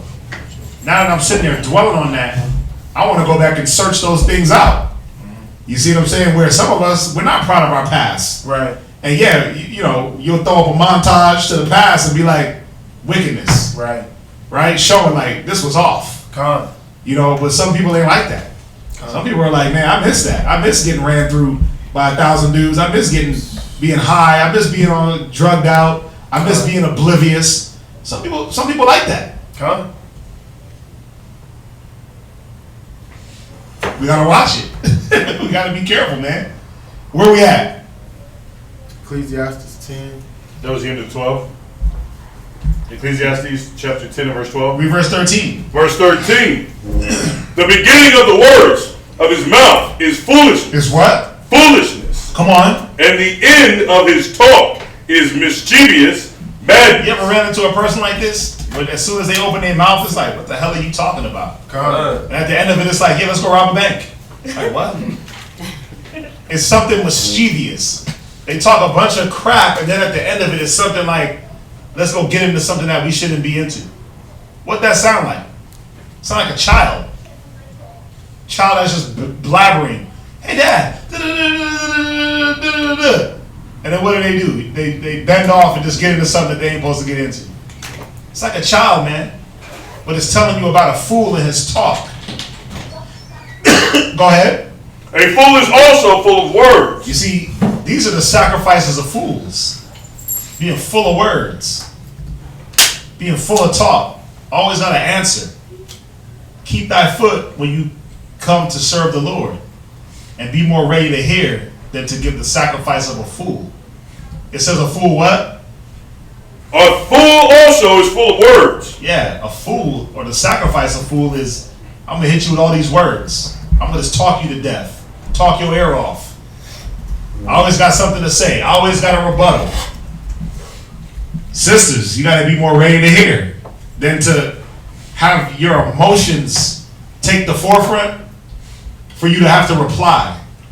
You got to be more ready to hear than one to combat your pride. Or avenge your pride or stand up for yourself or show that you know. We know you know. We know you get it. We know that y'all think too. But guess what? The sacrifice of fools is not always needed. It's never needed. Be more ready to hear than to give your husband all these words and all the back and forth. Nobody needs that. I read a meme on Facebook yesterday. It says there's nobody out there working 40 hours a week that's trying to come home to arguments. And I'm like, I thought about that. I was like, amen. I seen that same one. Yeah, like, amen. Ain't nobody trying to, we don't even clock our work. We ain't sitting there clocked in, clocked out. But the amount of work that we put in, ain't nobody trying to argue with nobody. I'm not trying to go back and forth with you over anything. with all the counseling and talking and teaching and making yourself available, who got time to argue? Or to sit back and hear somebody have 1,000 million excuses for why this don't happen, why this can't happen, why this happened. Like, who has time for that? Nobody. Nobody has time for that. Read it again. A fool also is full of words.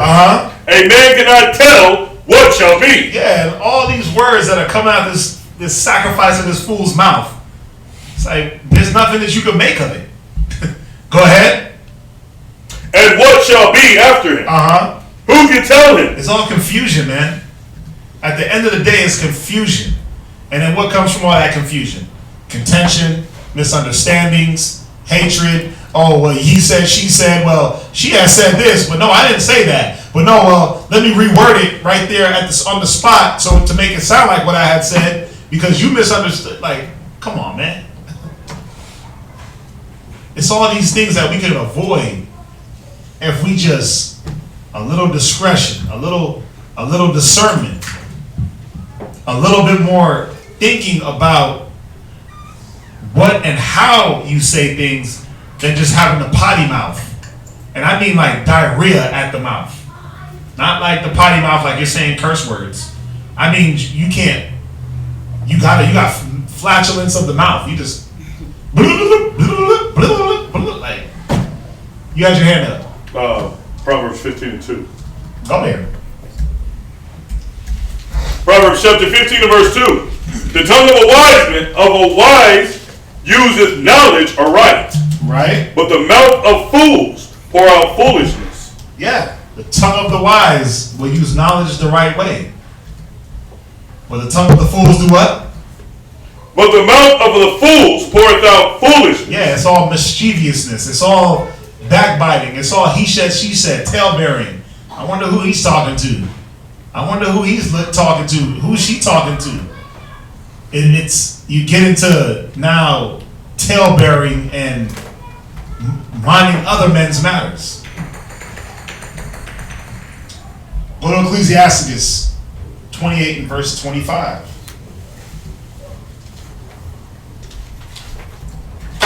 Ecclesiasticus in the Apocrypha, chapter 28 and verse 25. Ecclesiasticus, chapter 28 and verse 25. And weigh thy words in a balance. Do what? Weigh thy words in a balance. The scriptures are telling you to weigh your words in a balance, man. You better weigh out. You better weigh it out. You better watch what you say. You better understand that the type of words you're going to use and what you say, they hold weight. So you better understand, is that needed for the moment? If I say this, what is it going to do? Is it going to boil this person up? Or is it going to calm down their rage? Go ahead. And make a door and a bar for thy mouth. You see that? Talking about shut your mouth. It's better to be quiet than to give that sacrifice of fools. It's better to be quiet than to come with all those words or come with the wrong words. It's better to not vow a vow than to vow something that you can't keep. Ariel, what's up? The scripture says a fool is kind of wise when he covers his mouth. Yeah, a fool is kind of wise when he covereth his mouth. The scriptures tell you that. Because even he has some discretion and says, you know what, let me not say that right now. Go to, where we at? Ecclesiastes chapter 28 and verse 25. Oh, man. Read on. Beware, thou slide not by it. Lest thou fall before him that lieth in wait. Right. It says beware that you don't slide by your mouth, man. You don't slide by your words. Because somebody's going to be laying in wait to do what? Well, to catch you in what you say. To use your words against you. Oh, but you said you was going to do that. You're not a man of your word. You had said you was going to meet me down the block and you was going to wear a blue shirt. Why you got on a red shirt? It's little things like that, but ain't that what people sit around doing? God. Waiting to catch you in your words, waiting for you to fall and slip. Oh man, I slipped. You might have slipped by accident or said something by accident. But there are people that lay in wait to do what? They want to hang you up by your words. But most importantly, everything that you say, everything that you utter, everything that you speak, it's being recorded. It's being taken account of. And you're going to have to deal with that between you and the Most High. We got to remember that. From there, go to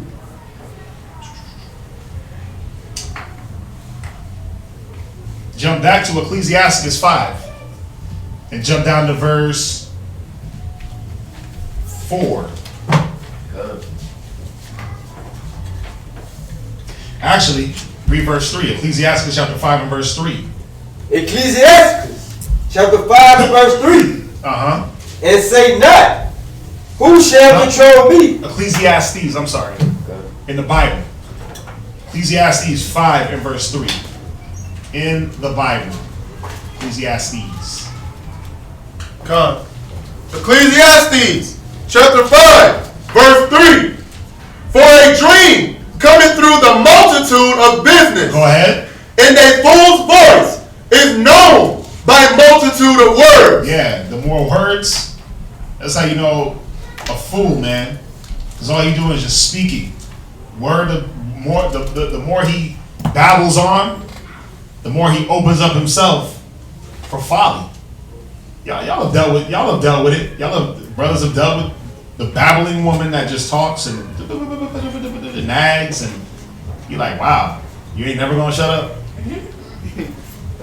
You know, we've dealt with it in the malls. People that just want to sit there and just talk, just foolishness, man.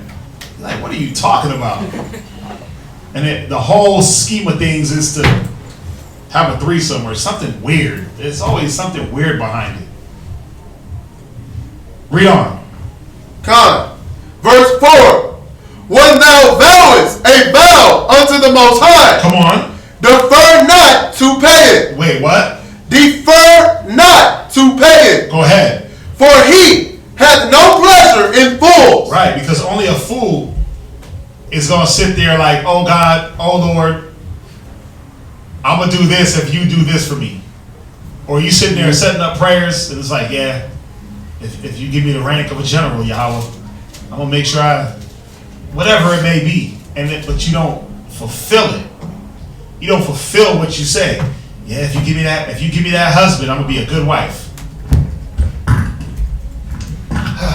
Right? No. Lord, if you give me a man that fears God and loves God and follows the Bible, I'll be a good wife. And then he gives it to you, and then what do? You argue, you combat, you disrespect, you disobedient. You don't want to submit to the Bible.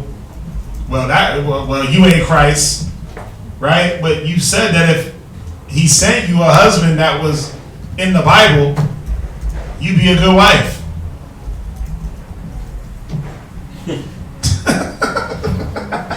That's different. Man, read on. Y'all ain't messing with me today. Y'all probably still on vacation. But that's different though. Y'all, yeah, because I didn't ask for a Hebrew. I didn't ask for an Israelite. Right? I just... Hey, you asked.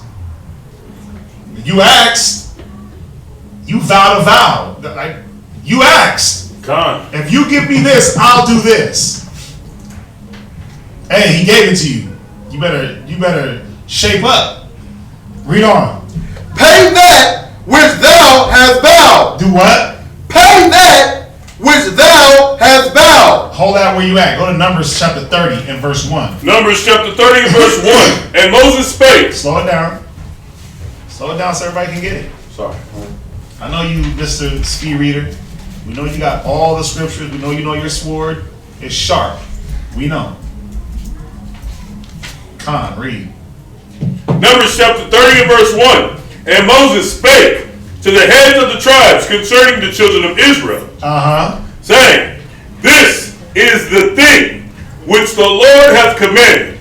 If a man vow a vow unto the Lord, or swear an oath. Or he does what? Or swear an oath. A lot of y'all done swore an oath to do what? To keep the commandment, to be a priest, to follow the word in its entirety. A lot of sisters have sworn. When you lay with that man, when you laid with your Hebrew Israelite husband, you swore an oath to do what? First, you swore an oath to follow 1 Peter 3:1.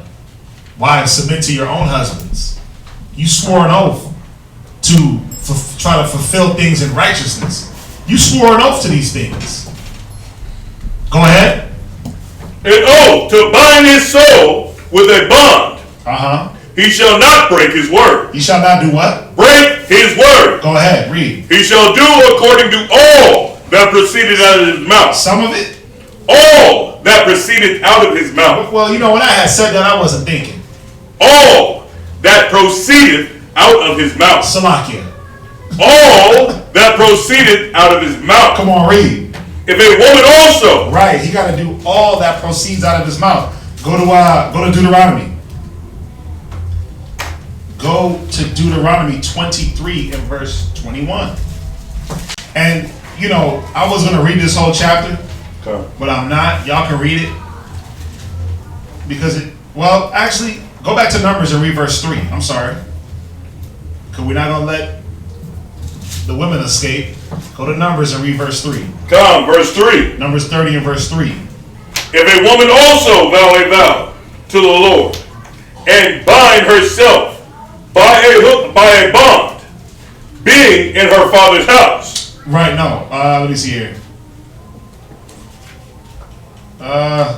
No, scratch that. Because that's going to go into a whole nother. It's still talking about the vow, but it's telling you when a vow is disannulled or where a vow stands. But this is dealing with a woman in her father's house. Ain't none of y'all in y'all father's house. Y'all are all grown. Y'all know what y'all doing. Y'all are all grown, thinking individuals that know what y'all are thinking about, what y'all are saying. We all, Khan? Right, go to Deuteronomy 23 and verse 21. Deuteronomy chapter 23 and verse 21. When thou shalt vow a vow unto the Lord thy God, thou shalt not slack to pay it. Right. You can't, well, I'm going to get to that when I want to get to that. Thou shalt not slack to pay it. Come on. For the Lord thy God will surely require it of thee. Go ahead. And it would be sin in thee. You see that? If you slack to pay your vows or do what you say you're going to do, if the Most High got to require it of you, meaning now I got to go and get that, right? It's like, you know, you remember Friday when Smokey owed Big Worm? God. He knew he owed him, right? But Big Worm had to show up. That's where the sin is. It's like, I got to show up and collect this. Now I'm going to have to do what? Now I'm going to have to take it out on you. Yeah, now I'm going to have to take action. That's where the sin is, man. Knowing that, okay, this was your time to pay. This was your time to fulfill and do what you say you were going to do. Well, you holding off. And holding off, like what you holding off for? What you waiting on? The next calamity so you can vow another vow? And get yourself in something else and vow another vow and keep having to vow to things that you can't commit to? Or that you know you can't fulfill or won't fulfill? The Most High don't look proudly on that, man. Go ahead, read on. God, verse 22. But if thou shalt forbear to vow, it shall be no sin in thee. Go ahead. That which is gone out of thy lips. That is what? Which is going out of thy lips. Come on. Thou shalt keep and perform. Right. You see why it's important? That which has gone out of your lips, you're supposed to do what? Keep and perform. Hold where you at. Jump back to Ecclesiastes, the 5th chapter. Where'd you end up? 5 and 3. Ecclesiastes chapter 5 and read verse 6. Ecclesiastes chapter 5 and verse 6. Go ahead. Read verse 5. Good. Verse 5 and verse 5. Chapter 5 and verse 5. Concerning propitiation. No. I'm sorry. I keep saying Ecclesiastes. Ecclesiastes. in the Bible? Ecclesiastes in the Bible, my bad. Ecclesiastes, chapter 5. In verse 5. In verse 5. Better is it that thou shouldest not vow, then thou. Read it again, it's all good. Better is it that thou shouldest not vow, than that thou shouldest vow and not pay. Yeah, it was better for you to keep your mouth shut. It was better for you not to vow. It was better for you not to make an oath. It was better for you not to commit with your lips. Go ahead. Suffer not thy mouth to cause thy flesh to sin. You see that? It says, suffer not your mouth to cause your flesh to sin. And I know you're like, where's the sin at? And me saying that I'm going to do something and I don't do it. Well, because now you're asking the Most High to do something for you. The things that you're asking for are contingent on the Most High, right? Everything we do is contingent on the Most High. But now you're verbally putting it out there like, if this happens, I'm going to do this. You know what I mean, brother? Oh, I prayed for the truth. And then you get it, and then what happens? You dip off. I prayed for a husband, you get it, and then what happens? You go deal with the next man. The Most High gave you what you wanted to. You prayed. You prayed for it. You asked him for it. You asked him for the wisdom. He gave it to you. Why you ain't using it?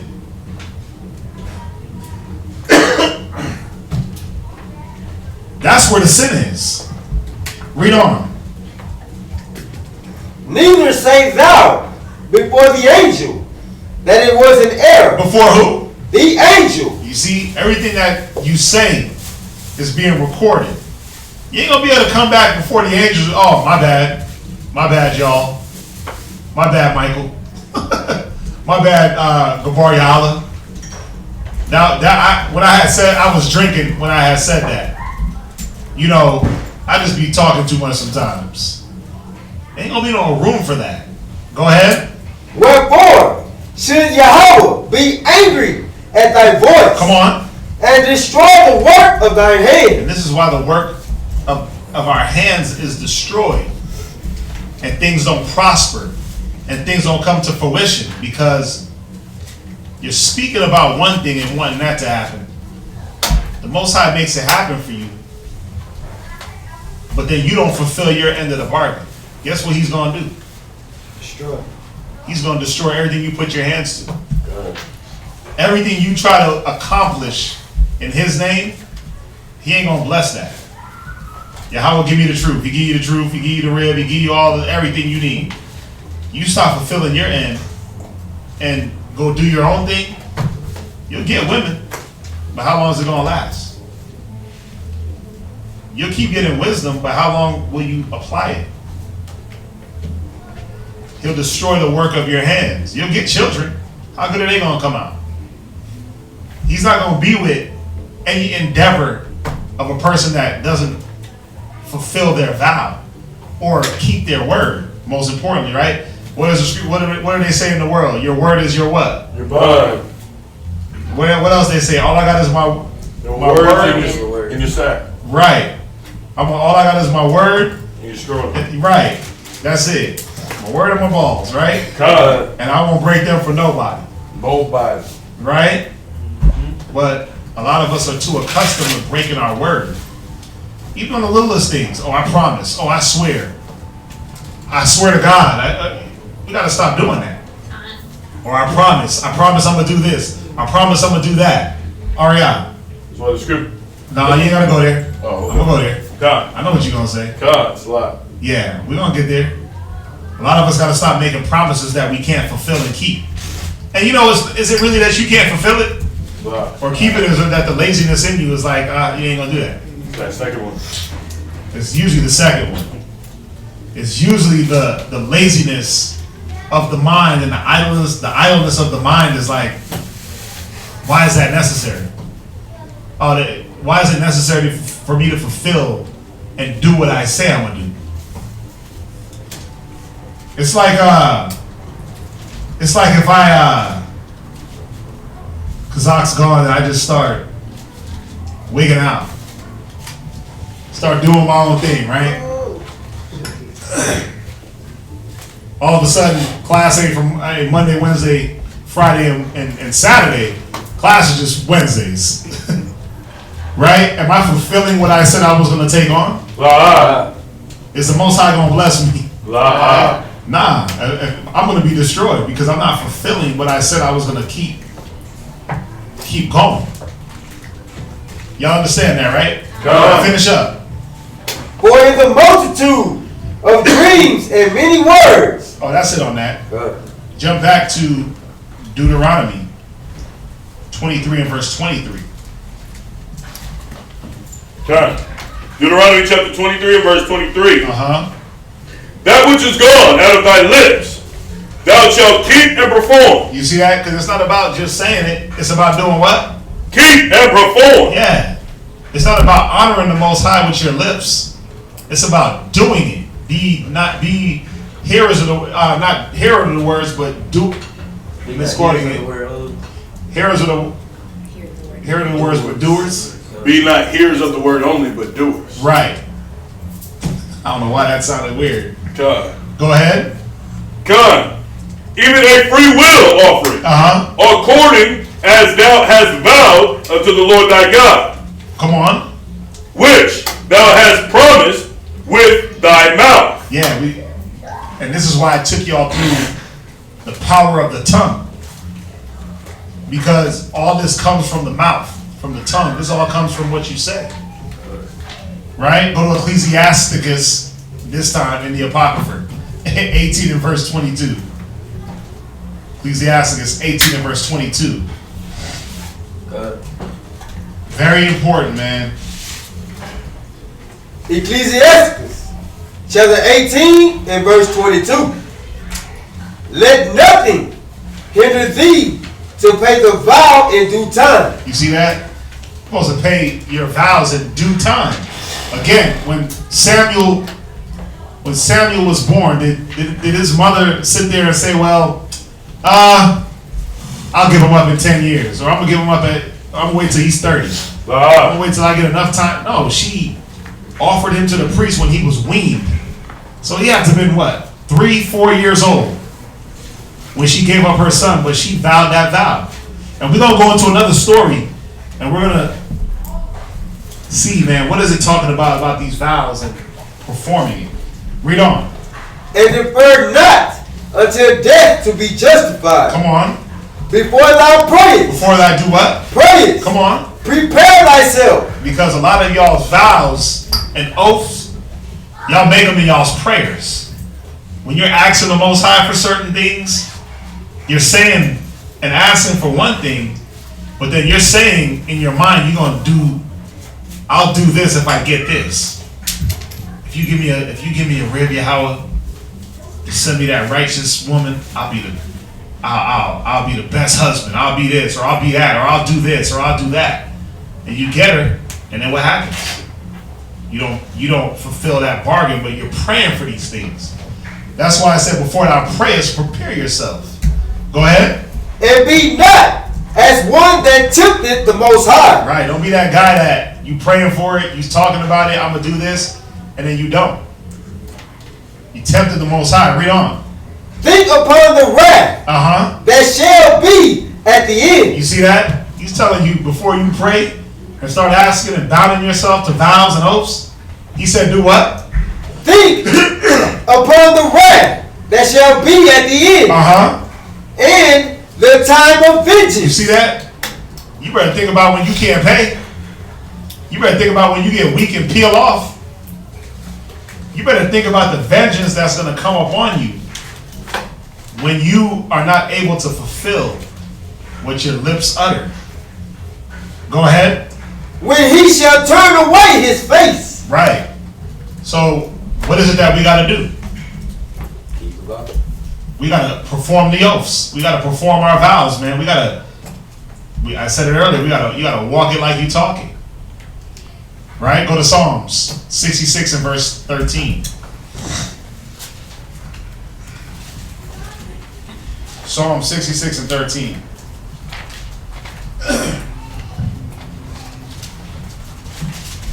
Psalm Psalms chapter 66 and verse 13. Wait for him to get it. Good. Con.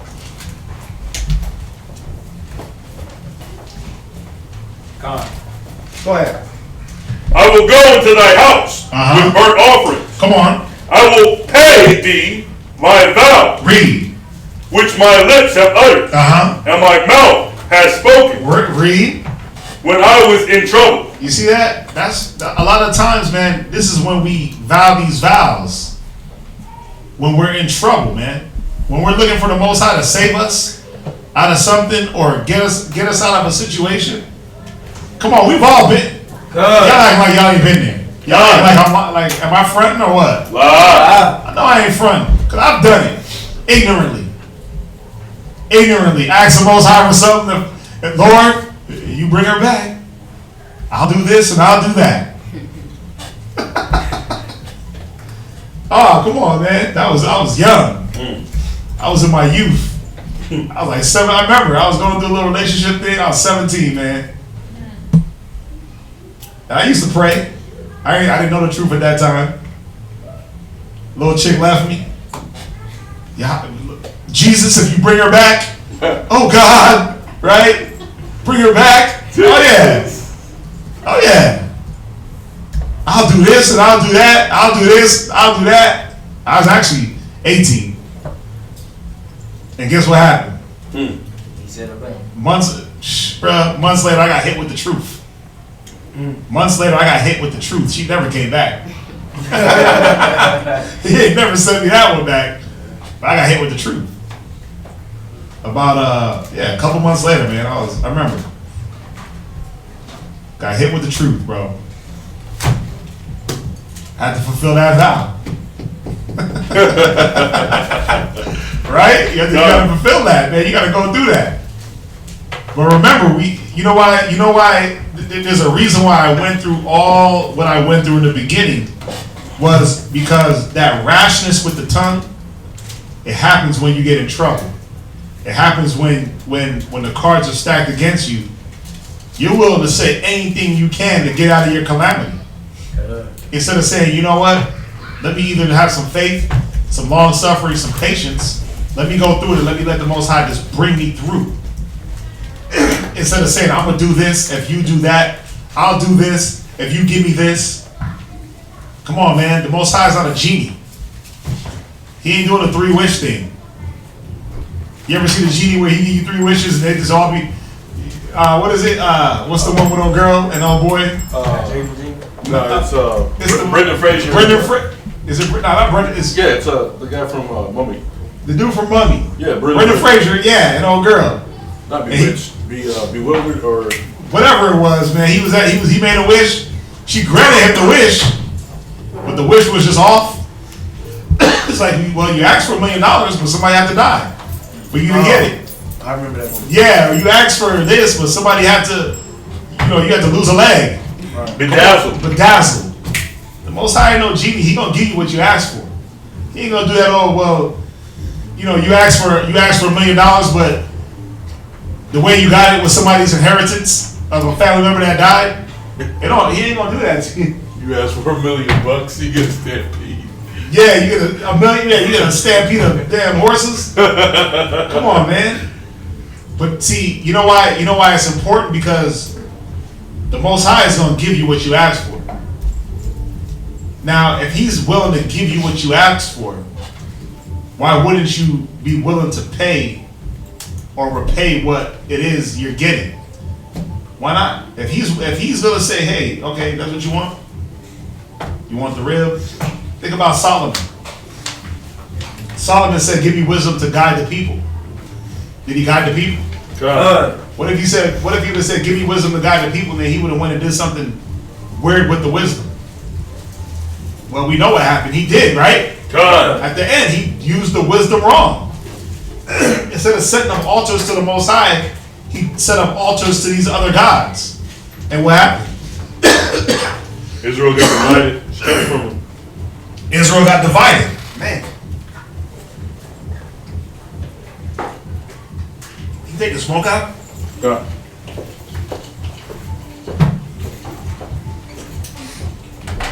My bad. Smoke is hitting me. That frankincense. Where we at? Read Psalm 66 and 13 one more time. Come. Psalms chapter 66, verse 13. I will go into thy house Read. with burnt offerings. I will pay thee my vows, Go ahead, read on. which my lips have uttered, and my mouth hath spoken. And really, I mean, if you want to get super deep and super in there, what is the vow that the Most High? What is the vow that we got to pay now? What's our vow? Present our bodies as a living sacrifice. Present your body as a living sacrifice, holy and acceptable. For this is your reasonable duty. That's the vow. The vow is, well, you want to be a priest, you want to be a god. I'll give you the priesthood. I'll give you the godly way to live. But this is what you have to do in return. You got to build a unity. You got to endeavor to keep the peace. You got to teach your wives, right? You got to forsake ye not the assembling of yourselves together. You got to do all these things that are not hard at all.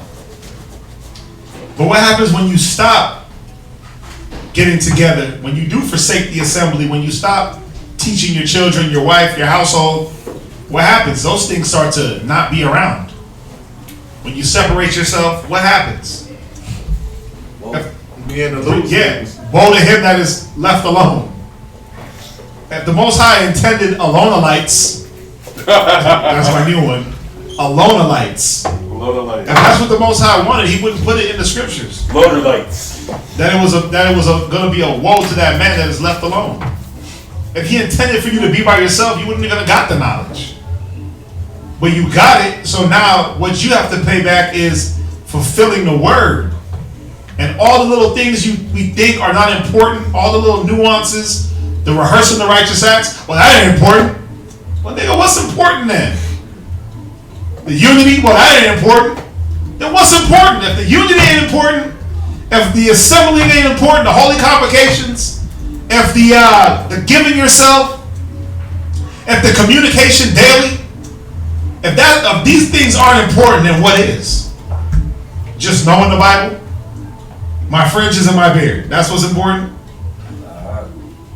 It's way more than that. You can do fringes and beard by yourself. A sister can wrap her damn head by herself and stitch on a border of blue and some fringes by herself. You don't need nobody for that. Nobody has to be around you for you to rock a beard. It grows. Good. You know what I'm saying? That grows naturally.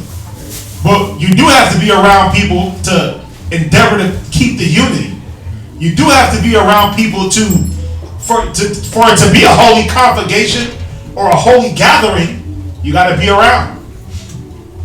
These are the vows that we got to pay back for having this knowledge, for getting this word and getting the wisdom to become a god, become a king, to get the grace, to be saved, to know your history. You got to pay something back. So when He says, I will go into thy house with thy burnt offerings, we ain't bringing no burnt offering in. You bringing that willing mind. That's what you're supposed to bring. That mind that's willing to perform. Go there real quick. Go to 1 Corinthians 8. Man, shouldn't have lit that. Shouldn't have lit that at all. Go to 2 Corinthians 8.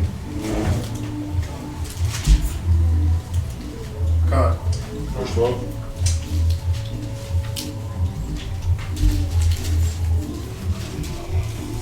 Verse 11.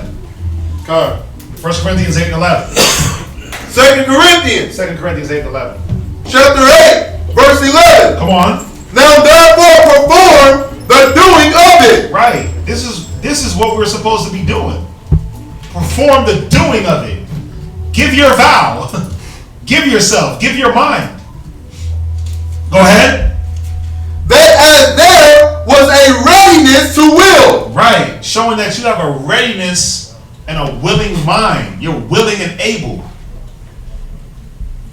Because now if I'm willing and I'm performing it, then what? Read on. So there may be a performance also out of that which ye have. Right. Now I'm performing out of that willing mind. I'm not performing out of constraint, out of I'm being made to. Now there's actually a real performance. Now it doesn't look coerced. It doesn't look like bad acting. Now it looks genuine. Because I'm willing. I'm ready to pay my vow. Go ahead. Verse 12. For if there be first a willing mind, it is accepted according to that a man hath. Go ahead. And not according to that he hath not. Right. So you're gonna have what you need to pay your vow. You're gonna have it. You may not have it at the time, but you will have it. When it's time for you to pay, you'll have it. Trust me. Because why? The Most High wants you to pay him back. So you're gonna have it. Check this out. Go to Genesis 27. Let's talk about Jacob. Let's talk about Jacob real quick. Genesis 27 and verse 41. God. Go ahead, read.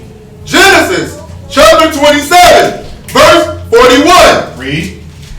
And Esau hated Jacob. Right. Because of the blessing wherewith his father blessed him. Right. So as you know the story of Esau and Jacob, Jacob took the blessing of Esau, right? Because Esau did what? Sold his birthright. So Jacob took it, threw on the goat's fur, got the blessing. So Esau hated Jacob. Go ahead. And Esau said in his heart, come on, the days of mourning for my father are at hand. Read. Then will I slay my brother Jacob. Read on. So Esau's like, I'm going to kill Jacob for what he did. Go ahead. And these words of Esau, her elder son, were told to Rebekah. Right, so Rebekah heard this, which is Esau and Jacob's mother. Read. And she sent and called Jacob, her younger son. Read. And said unto him, Behold, thy brother Esau, as touching thee, doth comfort himself, purposing to kill thee. Now therefore, my son, obey my voice, and arise, flee thou to Laban, my brothers to Haran. Right, so she told Jacob. So now, where was Jacob at in his mind? To flee. To run. Well, like how we read in Psalms. He said, I will go into the house with burnt offerings. I will pay my vows, which my lips have uttered and my mouth had spoken when I was in trouble. So Jacob was in trouble, right? He was in trouble because Esau was plotting to kill him. And there was going to be nobody to stop Esau. Their dad was going to die. Esau was going to have free range. Okay? Read on. What was that in verse 45? No, this is verse 44. Go ahead. And tarry with him a few days, until thy brother's fury turn away. So she said, go to Haran and go be with my brother Laban, which is Jacob's uncle. Go stay with him for a little bit until Esau calms down. Now, we're going to get into the story a little bit. We know that wasn't a few days. That was years, at least 14. Because what did he do? He worked for... He fell in love with Rachel. He worked for her 7 years. When he got Leah, then he had to work another 7 to get Rachel. Right? So that was 14 years. Now, go ahead, read on. Verse 45. Until thy brother's anger turn away from thee, and he forget that which thou hast done to him. Read.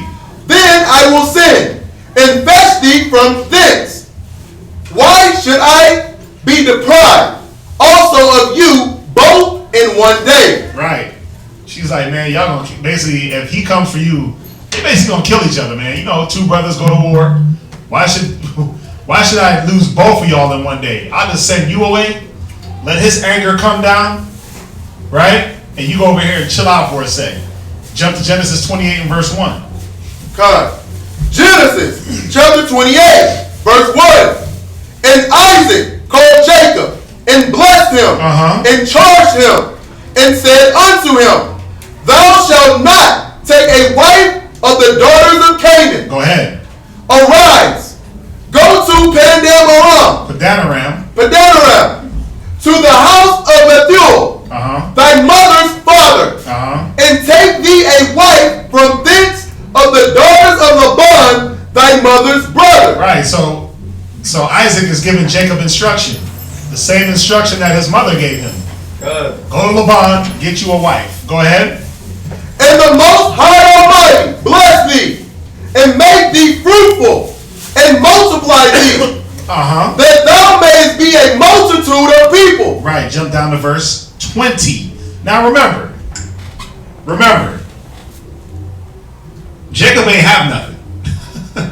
Right? Jacob ain't have nothing. And he was frightened, or his mother was frightened that Esau was going to kill him.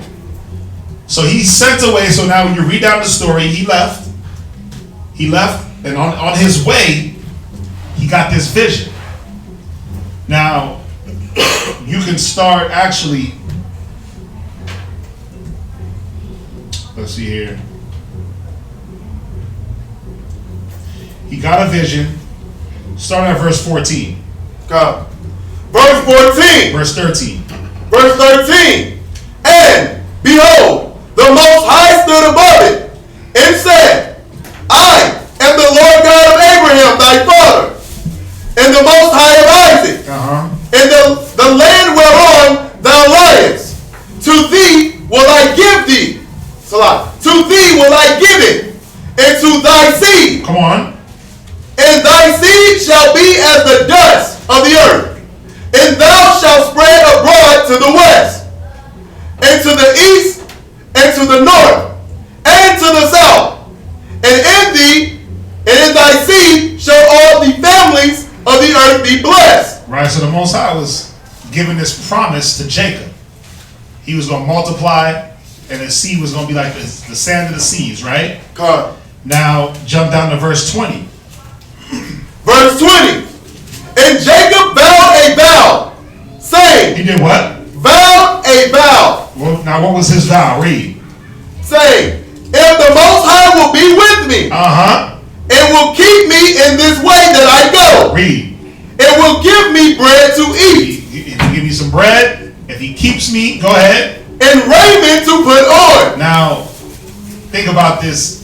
Think about this. When you read in Matthew, he said he clothed the field, right? The birds, they eat. So he was going to get these things regardless. But he said, listen, if the Most High does these things for me, this is what's going to happen. Read. So that I come again to my father's house in peace. Right, basically, if you save me from Esau, you see that? If you get me out of this calamity with my brother, and I can come back to my father's house in peace, because why did he leave? Because his brother vowed to kill him. His brother was going to kill him. So he said, basically, if you keep me and get me out of this, I'm going to vow this vow. Go ahead. Then shall the Most High be my God. I'm going to be down for you. I'm going to die for the truth. That's what he basically said right there. I'll die for the truth. Read on. And this stone, which I have set for a pillar, shall be God's house. And of all that thou shalt give me, I will surely give the tenth unto thee. Right. Now, when you read verse 29, y'all can read it, and we've read over it a lot. You read verse 29, Jacob gets into the land of, what is it? He gets to the land that his father told him to go to, which was Haran. He sees Laban. He stays with Laban. Falls in love with Rachel. Works for her for 7 years. But he got Leah instead, right? God. Then he finally gets Rachel after another 7 years. Right? I want y'all to see what was going on with Jacob at the time, which was he was increasing. Because not only did he have 2 wives, what else did he have? Children. Before he made this vow, what did he have? Or excuse me, before he made this vow, he had no wives, right? After he ended up getting 2 wives, handmaidens or concubines, and he ended up having what? Sheep. Children. Children. He ended up having the children. He ended up having sheep. He ended up having servants. He ended up having handmaidens. Not just 1 or 2. A lot. A lot. He ended up having the 12 tribes, right? And not the whole 12. We know. He had Joseph, and then Joseph had Manasseh and Ephraim. But he had all these sons and daughters. Mind you, he already made his vow. And then he increases. Go to Genesis 30 and 43. Very important. Genesis 30 and 43. Genesis 30 and 43. Genesis chapter 30, verse 43. And the man increased, and the man increased exceedingly, and had much cattle, and maidservants, and men servants, and camels, and asses. Right. Let alone he gave birth to Reuben, Simeon, Manasseh. Well, he didn't, but his wives, right? Reuben, Levi, Simeon, Manasseh, Judah. He had all these sons and daughters. So he became rich. He became, he increased exceedingly. So the Most High fulfilled his promise. He gave him food. He gave him raiment. He kept him safe from Esau. Right? Good. And he gave him much more than he could even dream he was going to have. Women, children, riches. Come on, you know camels and servants. That was your form of rich. That was your representation of wealth. Right? From there, go to Genesis 31 and verse 13. And you see I'm jumping to hit the main points of the story.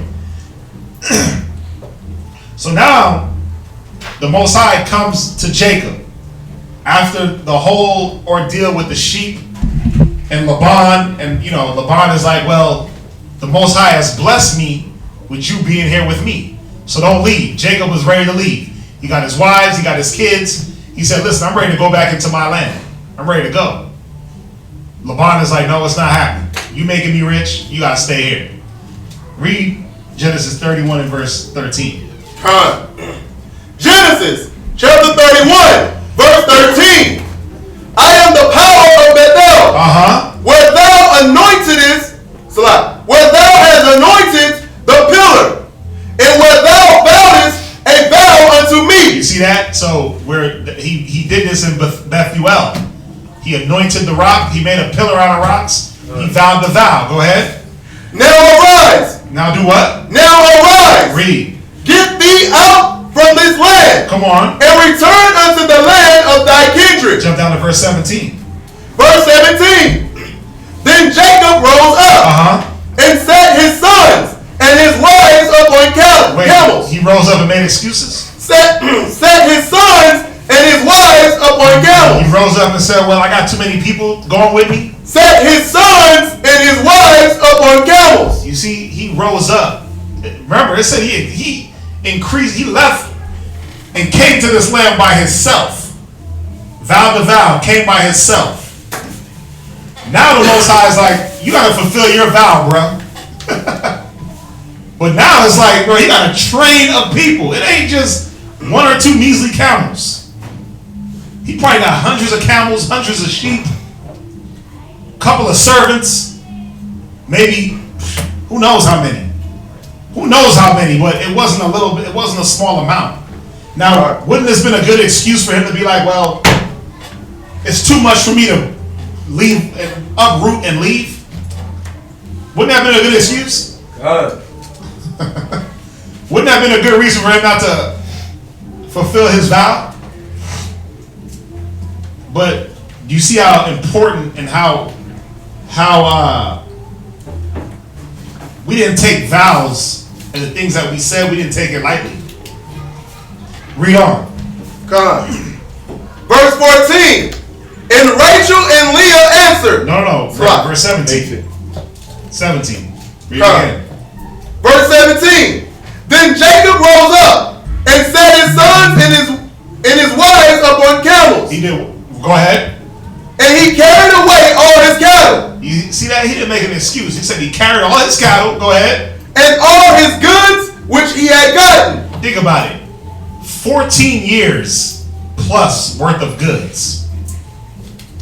Come on, man. We barely want to move a U-Haul. Right? You got brothers that are, oh, if you give me the truth, I'll move to where the truth is. And it's like, well, I got too much stuff to move.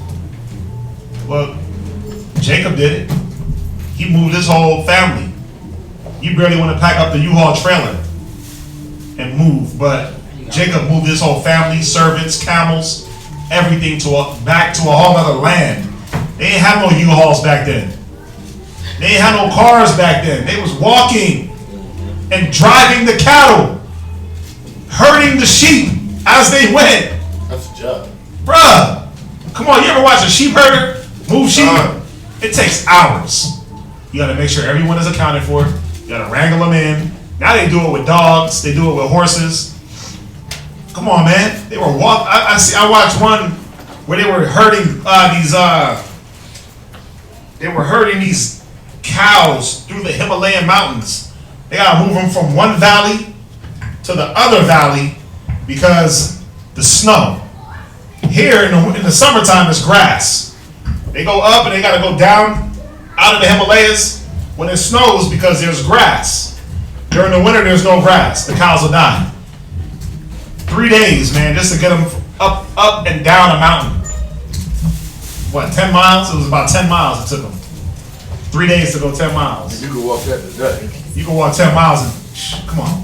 Yeah. You can work, a car, think about it, a car goes a mile a minute. 60 miles an hour, it's a mile a minute. So, you can do 10 miles in 10 minutes in a vehicle. You can probably walk 10 miles in what?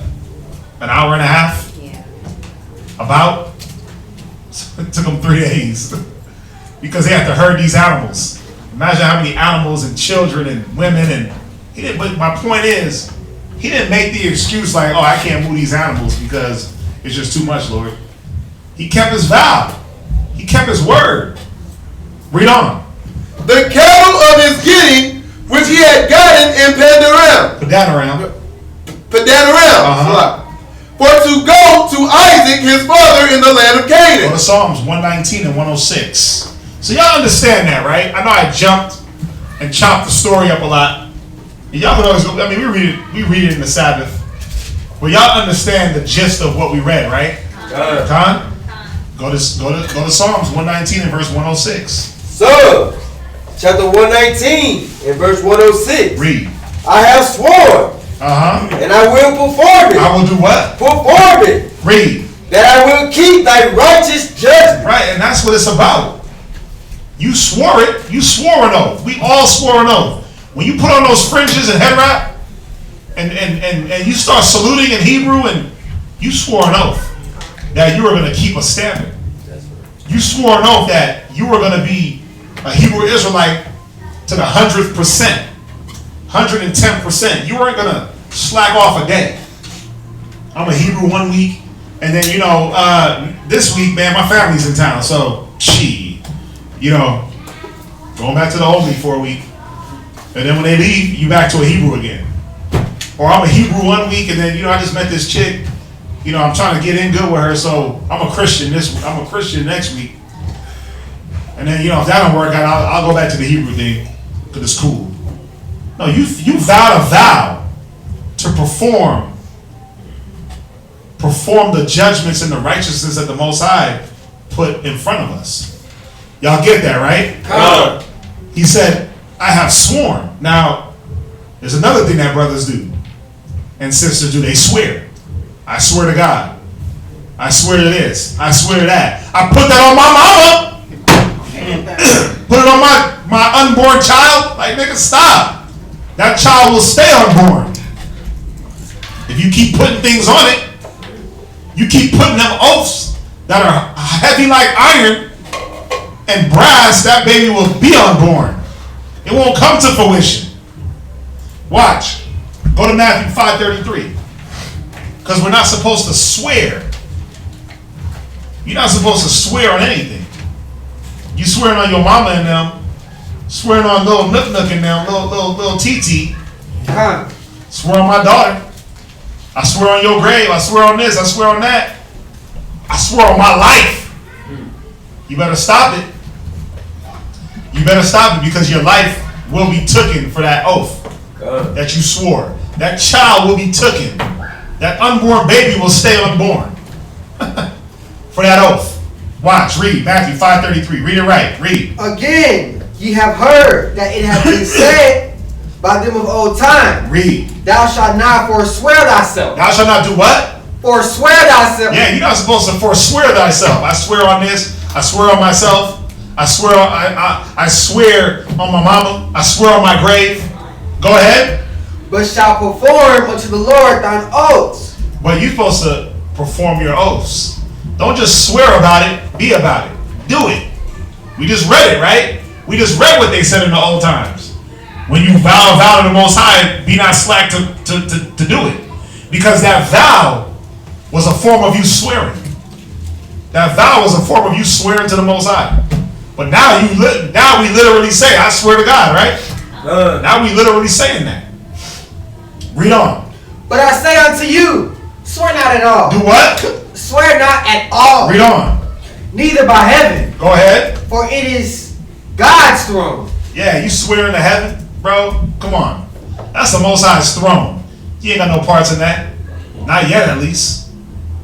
Read on. Nor by the earth. For it is his footstool. You don't control anything in the earth. Read on. Neither by Jerusalem. For it is the city of the great king. Read on. Neither shalt thou swear by thy head, because thou canst not make one hair white or black. You see that? You swearing on yourself, but you can't change the color of a gray in your mustache. But you swearing on yourself? I swear on my life, your life will be taken. Excuse me. Your life will be taken. Be not slack to pay. Because if the Most High require it, that's the sin. He'll come require it. He'll come require that life. Because remember, every idle word you speak is taken into account for. Go ahead. But let your communication be. Yea, ye. Nay, nay. Yea, yea, or nay, nay. Go ahead. Why? Read.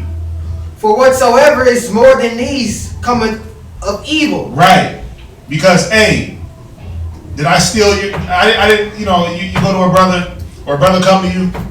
Hey, did you take my such and such? You take my pen? Nah, I swear to God I didn't take your pen. You gotta do all that. All you gotta say is no. You ain't gotta do nothing extra. I was watching The Blacklist. My guy Raymond Reddington. Somebody got him locked up in jail. He's this big mobster killer. And he got set up and got put in jail. So he's going to all his little associates and enemies. And he's like, listen, yes or no? Did you put me in jail? And he's like, I don't want to hear nothing else. Just say yes or no. That's how the Most High wants it. He don't want to hear the I swear on this, I swear on that. Let your communication be yea, yea, or nay, nay. Everything else is evil. You know why? Because when you can't fulfill the I swear, or I vow, or I vow an oath, or I'm doing a blood oath. When you can't fulfill that, man, whatever you swear on, you're going to be without. That's going to be taken. You swear on your head, it's going to be off with his head. You swear on your children are going to be ending up in some calamity. The Most High is going to want that. Again, imagine if Samuel's mother didn't give him to the priesthood like she said she was. You wouldn't be reading about no Samuel. I guarantee you that. That story would have ended right then and there. His mom vowed a vow because she vowed a vow. She prayed to the Most High. She prayed to the Most High that if she got a son, she would give him to the priesthood. Now imagine if she didn't do that. You would have read about Samuel being born and then being put to death at the age of 7 because she didn't give him up in time. So we got to be careful of the things that, remember, life and death are in the power of the tongue. You got to remember, the tongue, it boasteth great things. All these scriptures that we read early were to lead up to this, to understand that the things we put out there in the atmosphere, you got to live by that. As a man thinketh in his heart, so is he. Why? Because the things you think are going to be the things you say. They're going to be the things you do. Y'all get that? What's up? Ashton, what's up? What scripture is that for where your heart is, your treasure shall be also? That's Matthew 6. No, that's it's in Matthew 6. Somebody, Ariel will find it for you. But finish reading. Oh, that's it on that. Matthew 6 and 20. That's it on that. That's it on that. So y'all get that, right? Go to Matthew's 12 and 35. And what scripture did he want? 6 and 21. Matthew 6 and 21.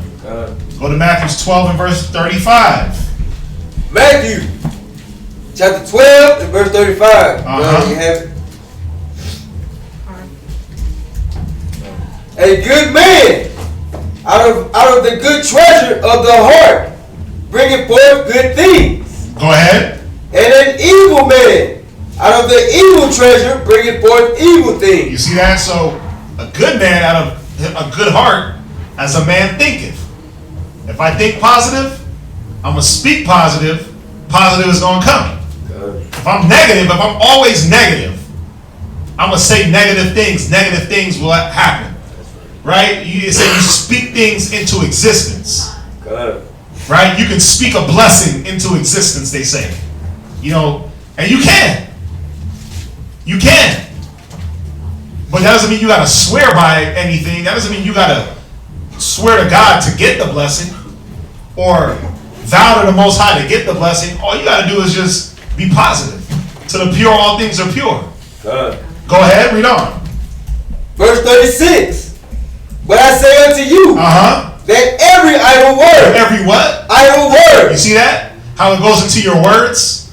Every idle word, go ahead. That men shall speak. They shall give account thereof. Go ahead. In the day of judgment. Yeah, you're going to give an account. If not in this life, you're going to really have to give an account in the day of judgment.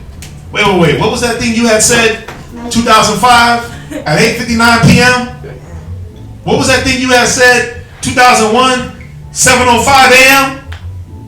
Wait. What was that thing you was mumbling in your sleep at 12:01? That's going to be the Most High. Listen, every idle word, think about how much idle words that came out of our mouths. Things you don't even remember. You done said so much stuff just today. You like, damn, I said that? How many of y'all was like, well, you said that. You said such and such. You're like, no, I didn't say that. Then you got to come back and be like, damn, did I say that? Well, my memory is shot, so I might have said that. And then you got to try to replay your whole day up into that conversation to make sure that you say that or not. Bro, the angels is giving, it says every idle word is going to be taken into account. Why? Because when you go back up in Ecclesiasticus, what did he say? He said, say not down to the angel, it is an error. You ain't going to have that luxury. When you're getting judged, like, oh, my bad, I didn't mean that. Nope. It ain't going to work like that. or my bad, such and such made me angry. That ain't gonna be on it. That ain't gonna be an excuse. Somebody made you angry and you spoke rashly. Somebody pissed you off and you just blabbered hateful things out of your mouth. Because then the next thing is gonna be is render evil not for evil, my son. Right? You might feel that flesh. You might feel that flesh disintegrate. Come on, man. We gotta wake up. Read on. Matthew chapter 12 and verse 37. For by thy words thou shalt be justified. Yeah, but those good words are gonna justify you.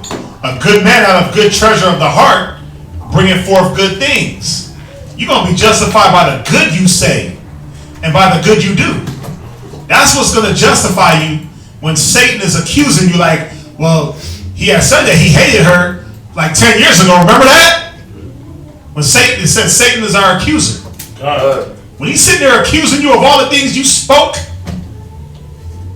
of all the vows you said you were going to do and you didn't keep. Well, Lord, he said he loved you, but how come he's back in the world? He don't love you. But she said she loved her husband, but how come she's creeping behind his back? She don't love him.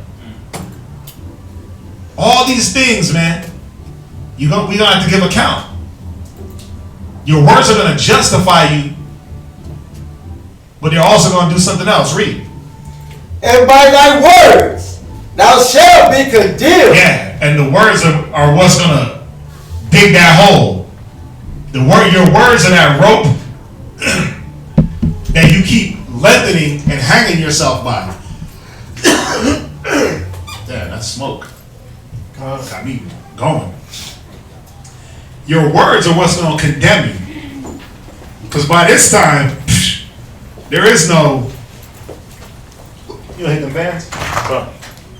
There is no Salakias and my bads and my faults and you good. You ain't going to be able to tell Christ you good. Or I'm good, or we good. It ain't going to be that. Y'all got that? Any questions on that? And we got through a whole class. Oh yeah, Mustafa threw a good one in there. Accustom not thy mouth to swearing, Ecclesiastes 23:9. Neither use thyself in the naming of the Holy One. Yeah, you swearing to God? I swear to Jesus. I swear to God, Jesus, 10-pound baby Jesus. Come on, man, we gotta stop it. We gotta stop it. Let's see here. Psalm 119. Yeah, it's a cold. Yeah, 119 and verse 6. Yeah. Probably did it in the scandals too. That's his journey. Any questions online on the topic? So something about the same thing. Yeah, man. That swearing and that vowing and that I promise. You make him. I never make a promise that I can't keep. Who was that? Drew Hill. And I never make a promise. Even Drew Hill knew.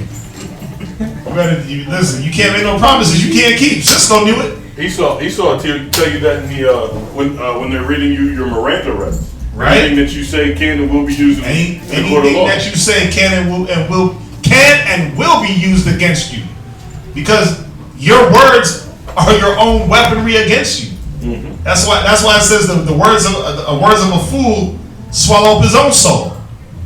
You sitting there talking, I killed her, I did this, I did that. You go right to court. Well, he said he killed her. That's why you got to be careful, man, even dealing with the laws. That first 48, you ever watch that? How they be banging cats up in the corner and just making them feel like they got no options. It's like you got the right to remain silent, but if you don't talk, you're going to go to jail. And then when you confess and you didn't do it, it's like, well, he confessed. It's written down and he said it, and it's on camera. You're done. Your best bet is to just shut the hell up. Wait for a lawyer and go that way. But Con, no questions in class? Yeah, Drew Hill, right? Mm-hmm. Where did you read from in Ecclesiasticus? 18 and 22. Ecclesiasticus. We just spoke on it with Mashaba. The last one that I just said.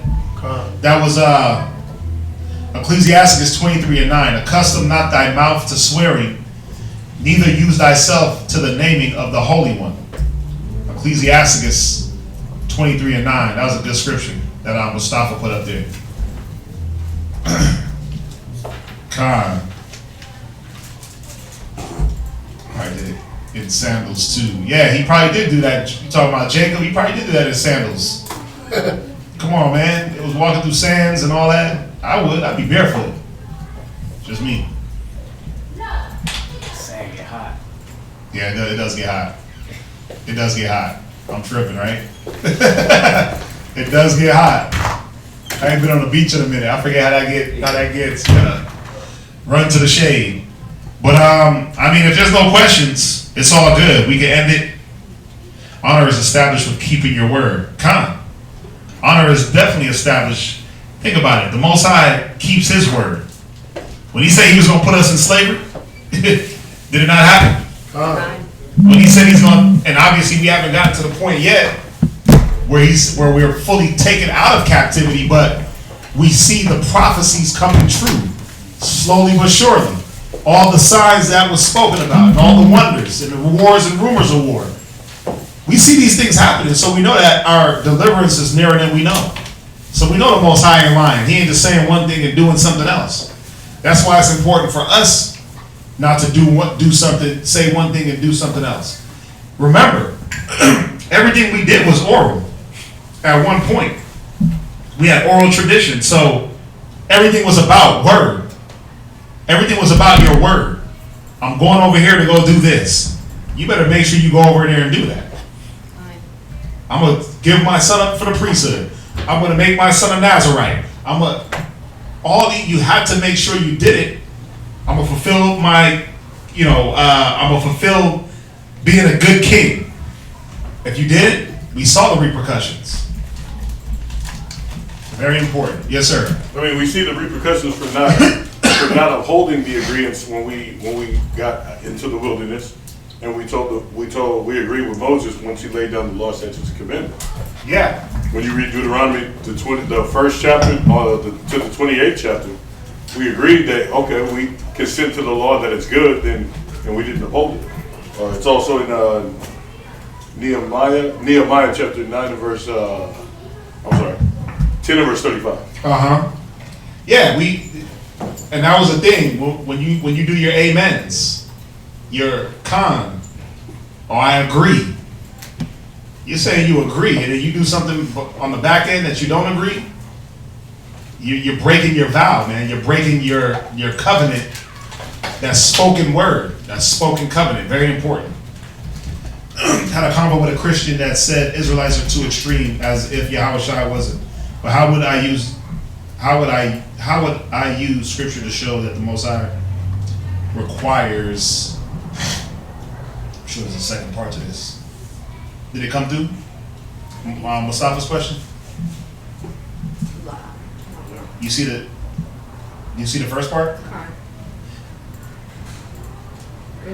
Oh, okay. That show that the Most High requires us to be quote unquote extreme. Well, remember, he doesn't require us to. I went through it earlier. He doesn't require us to be extreme, but he requires us to be bold. Go to Isaiah 58 real quick. And he really requires balance and discretion. Go to Isaiah 58 and 1. Isaiah 58 and 1. Cry aloud, spare not. Go ahead. Lift up thy voice like a trumpet. Now, is this all the time? Wow. It can't be, right? You can't cry aloud all the time. You can't yell at the top of your lungs all the time. There's got to be a balance. So it's not about us being extreme, but it's about us being sharp and direct. Which one you got? Just balance? No, you don't have to go here. There was something I was looking for.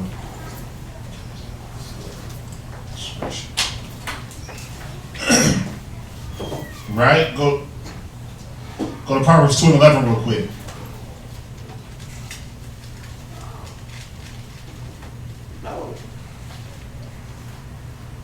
Proverbs 2 and 11. Go ahead. Discretion shall preserve thee. See, it's your discretion that's going to preserve you. You got to be discreet and discerning and knowing what is extreme and what's too extreme, what's too much. We don't have to be extremists. We don't have to take things to the extreme. We're teachers, we're priests. So what's extreme to one man may not be extreme to the other. I mean, they look at us in our garments and they're like, yeah, that's extreme. What are we doing? We just fulfilling the scriptures. Now, you could have an extreme garment where, right? You've seen them. Brothers come with the 10,000 chains, 50 stars of David's, right? Fringes just dragging all the way down the block.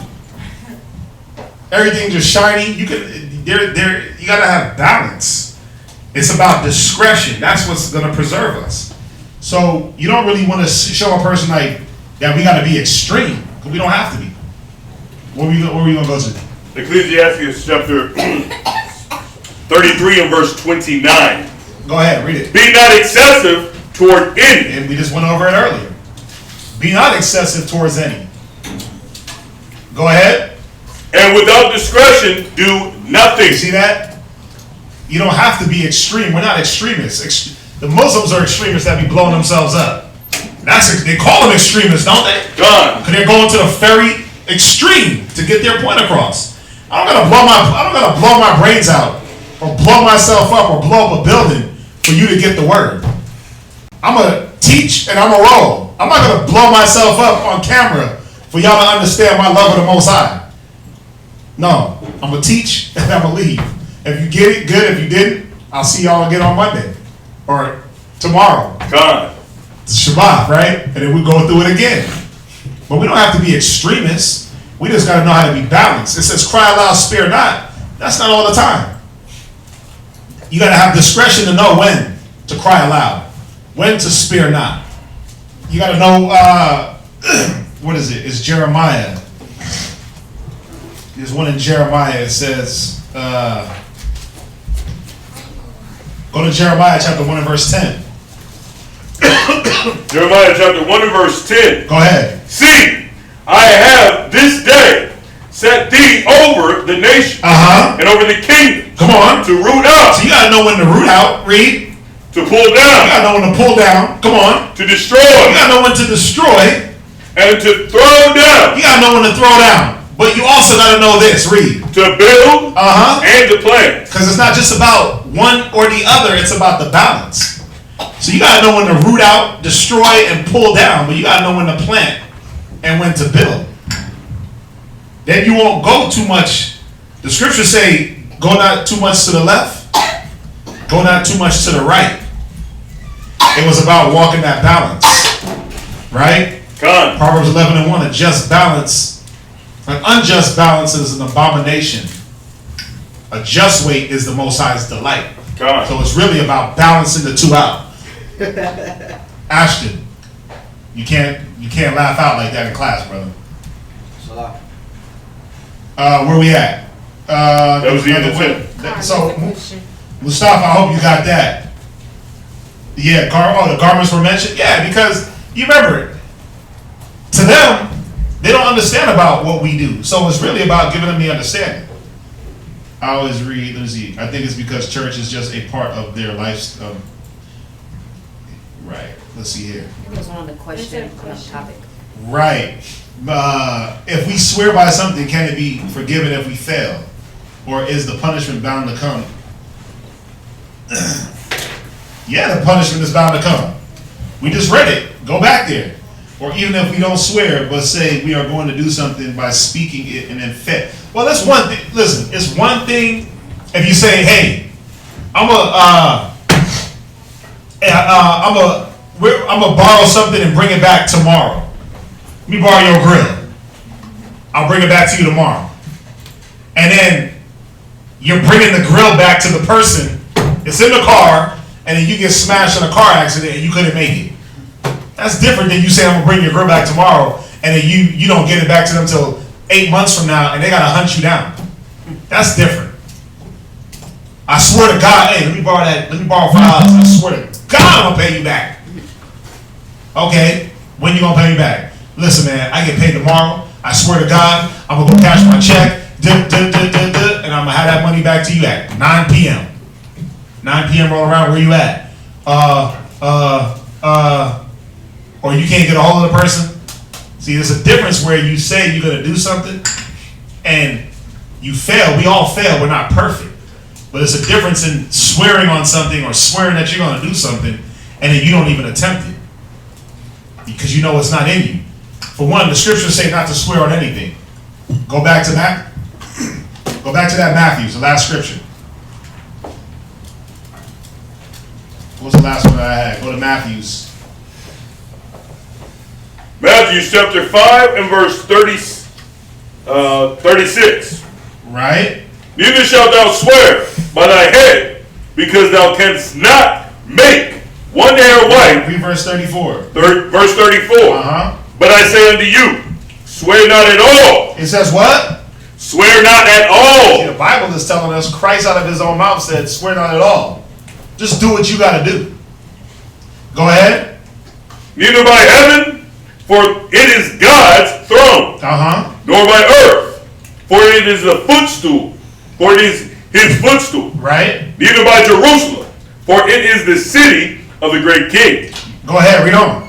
Neither shalt thou swear by thy head, because thou canst not make one hair white or black. Because what do people, You think that they weren't swearing on things back then? I swear to the heavens.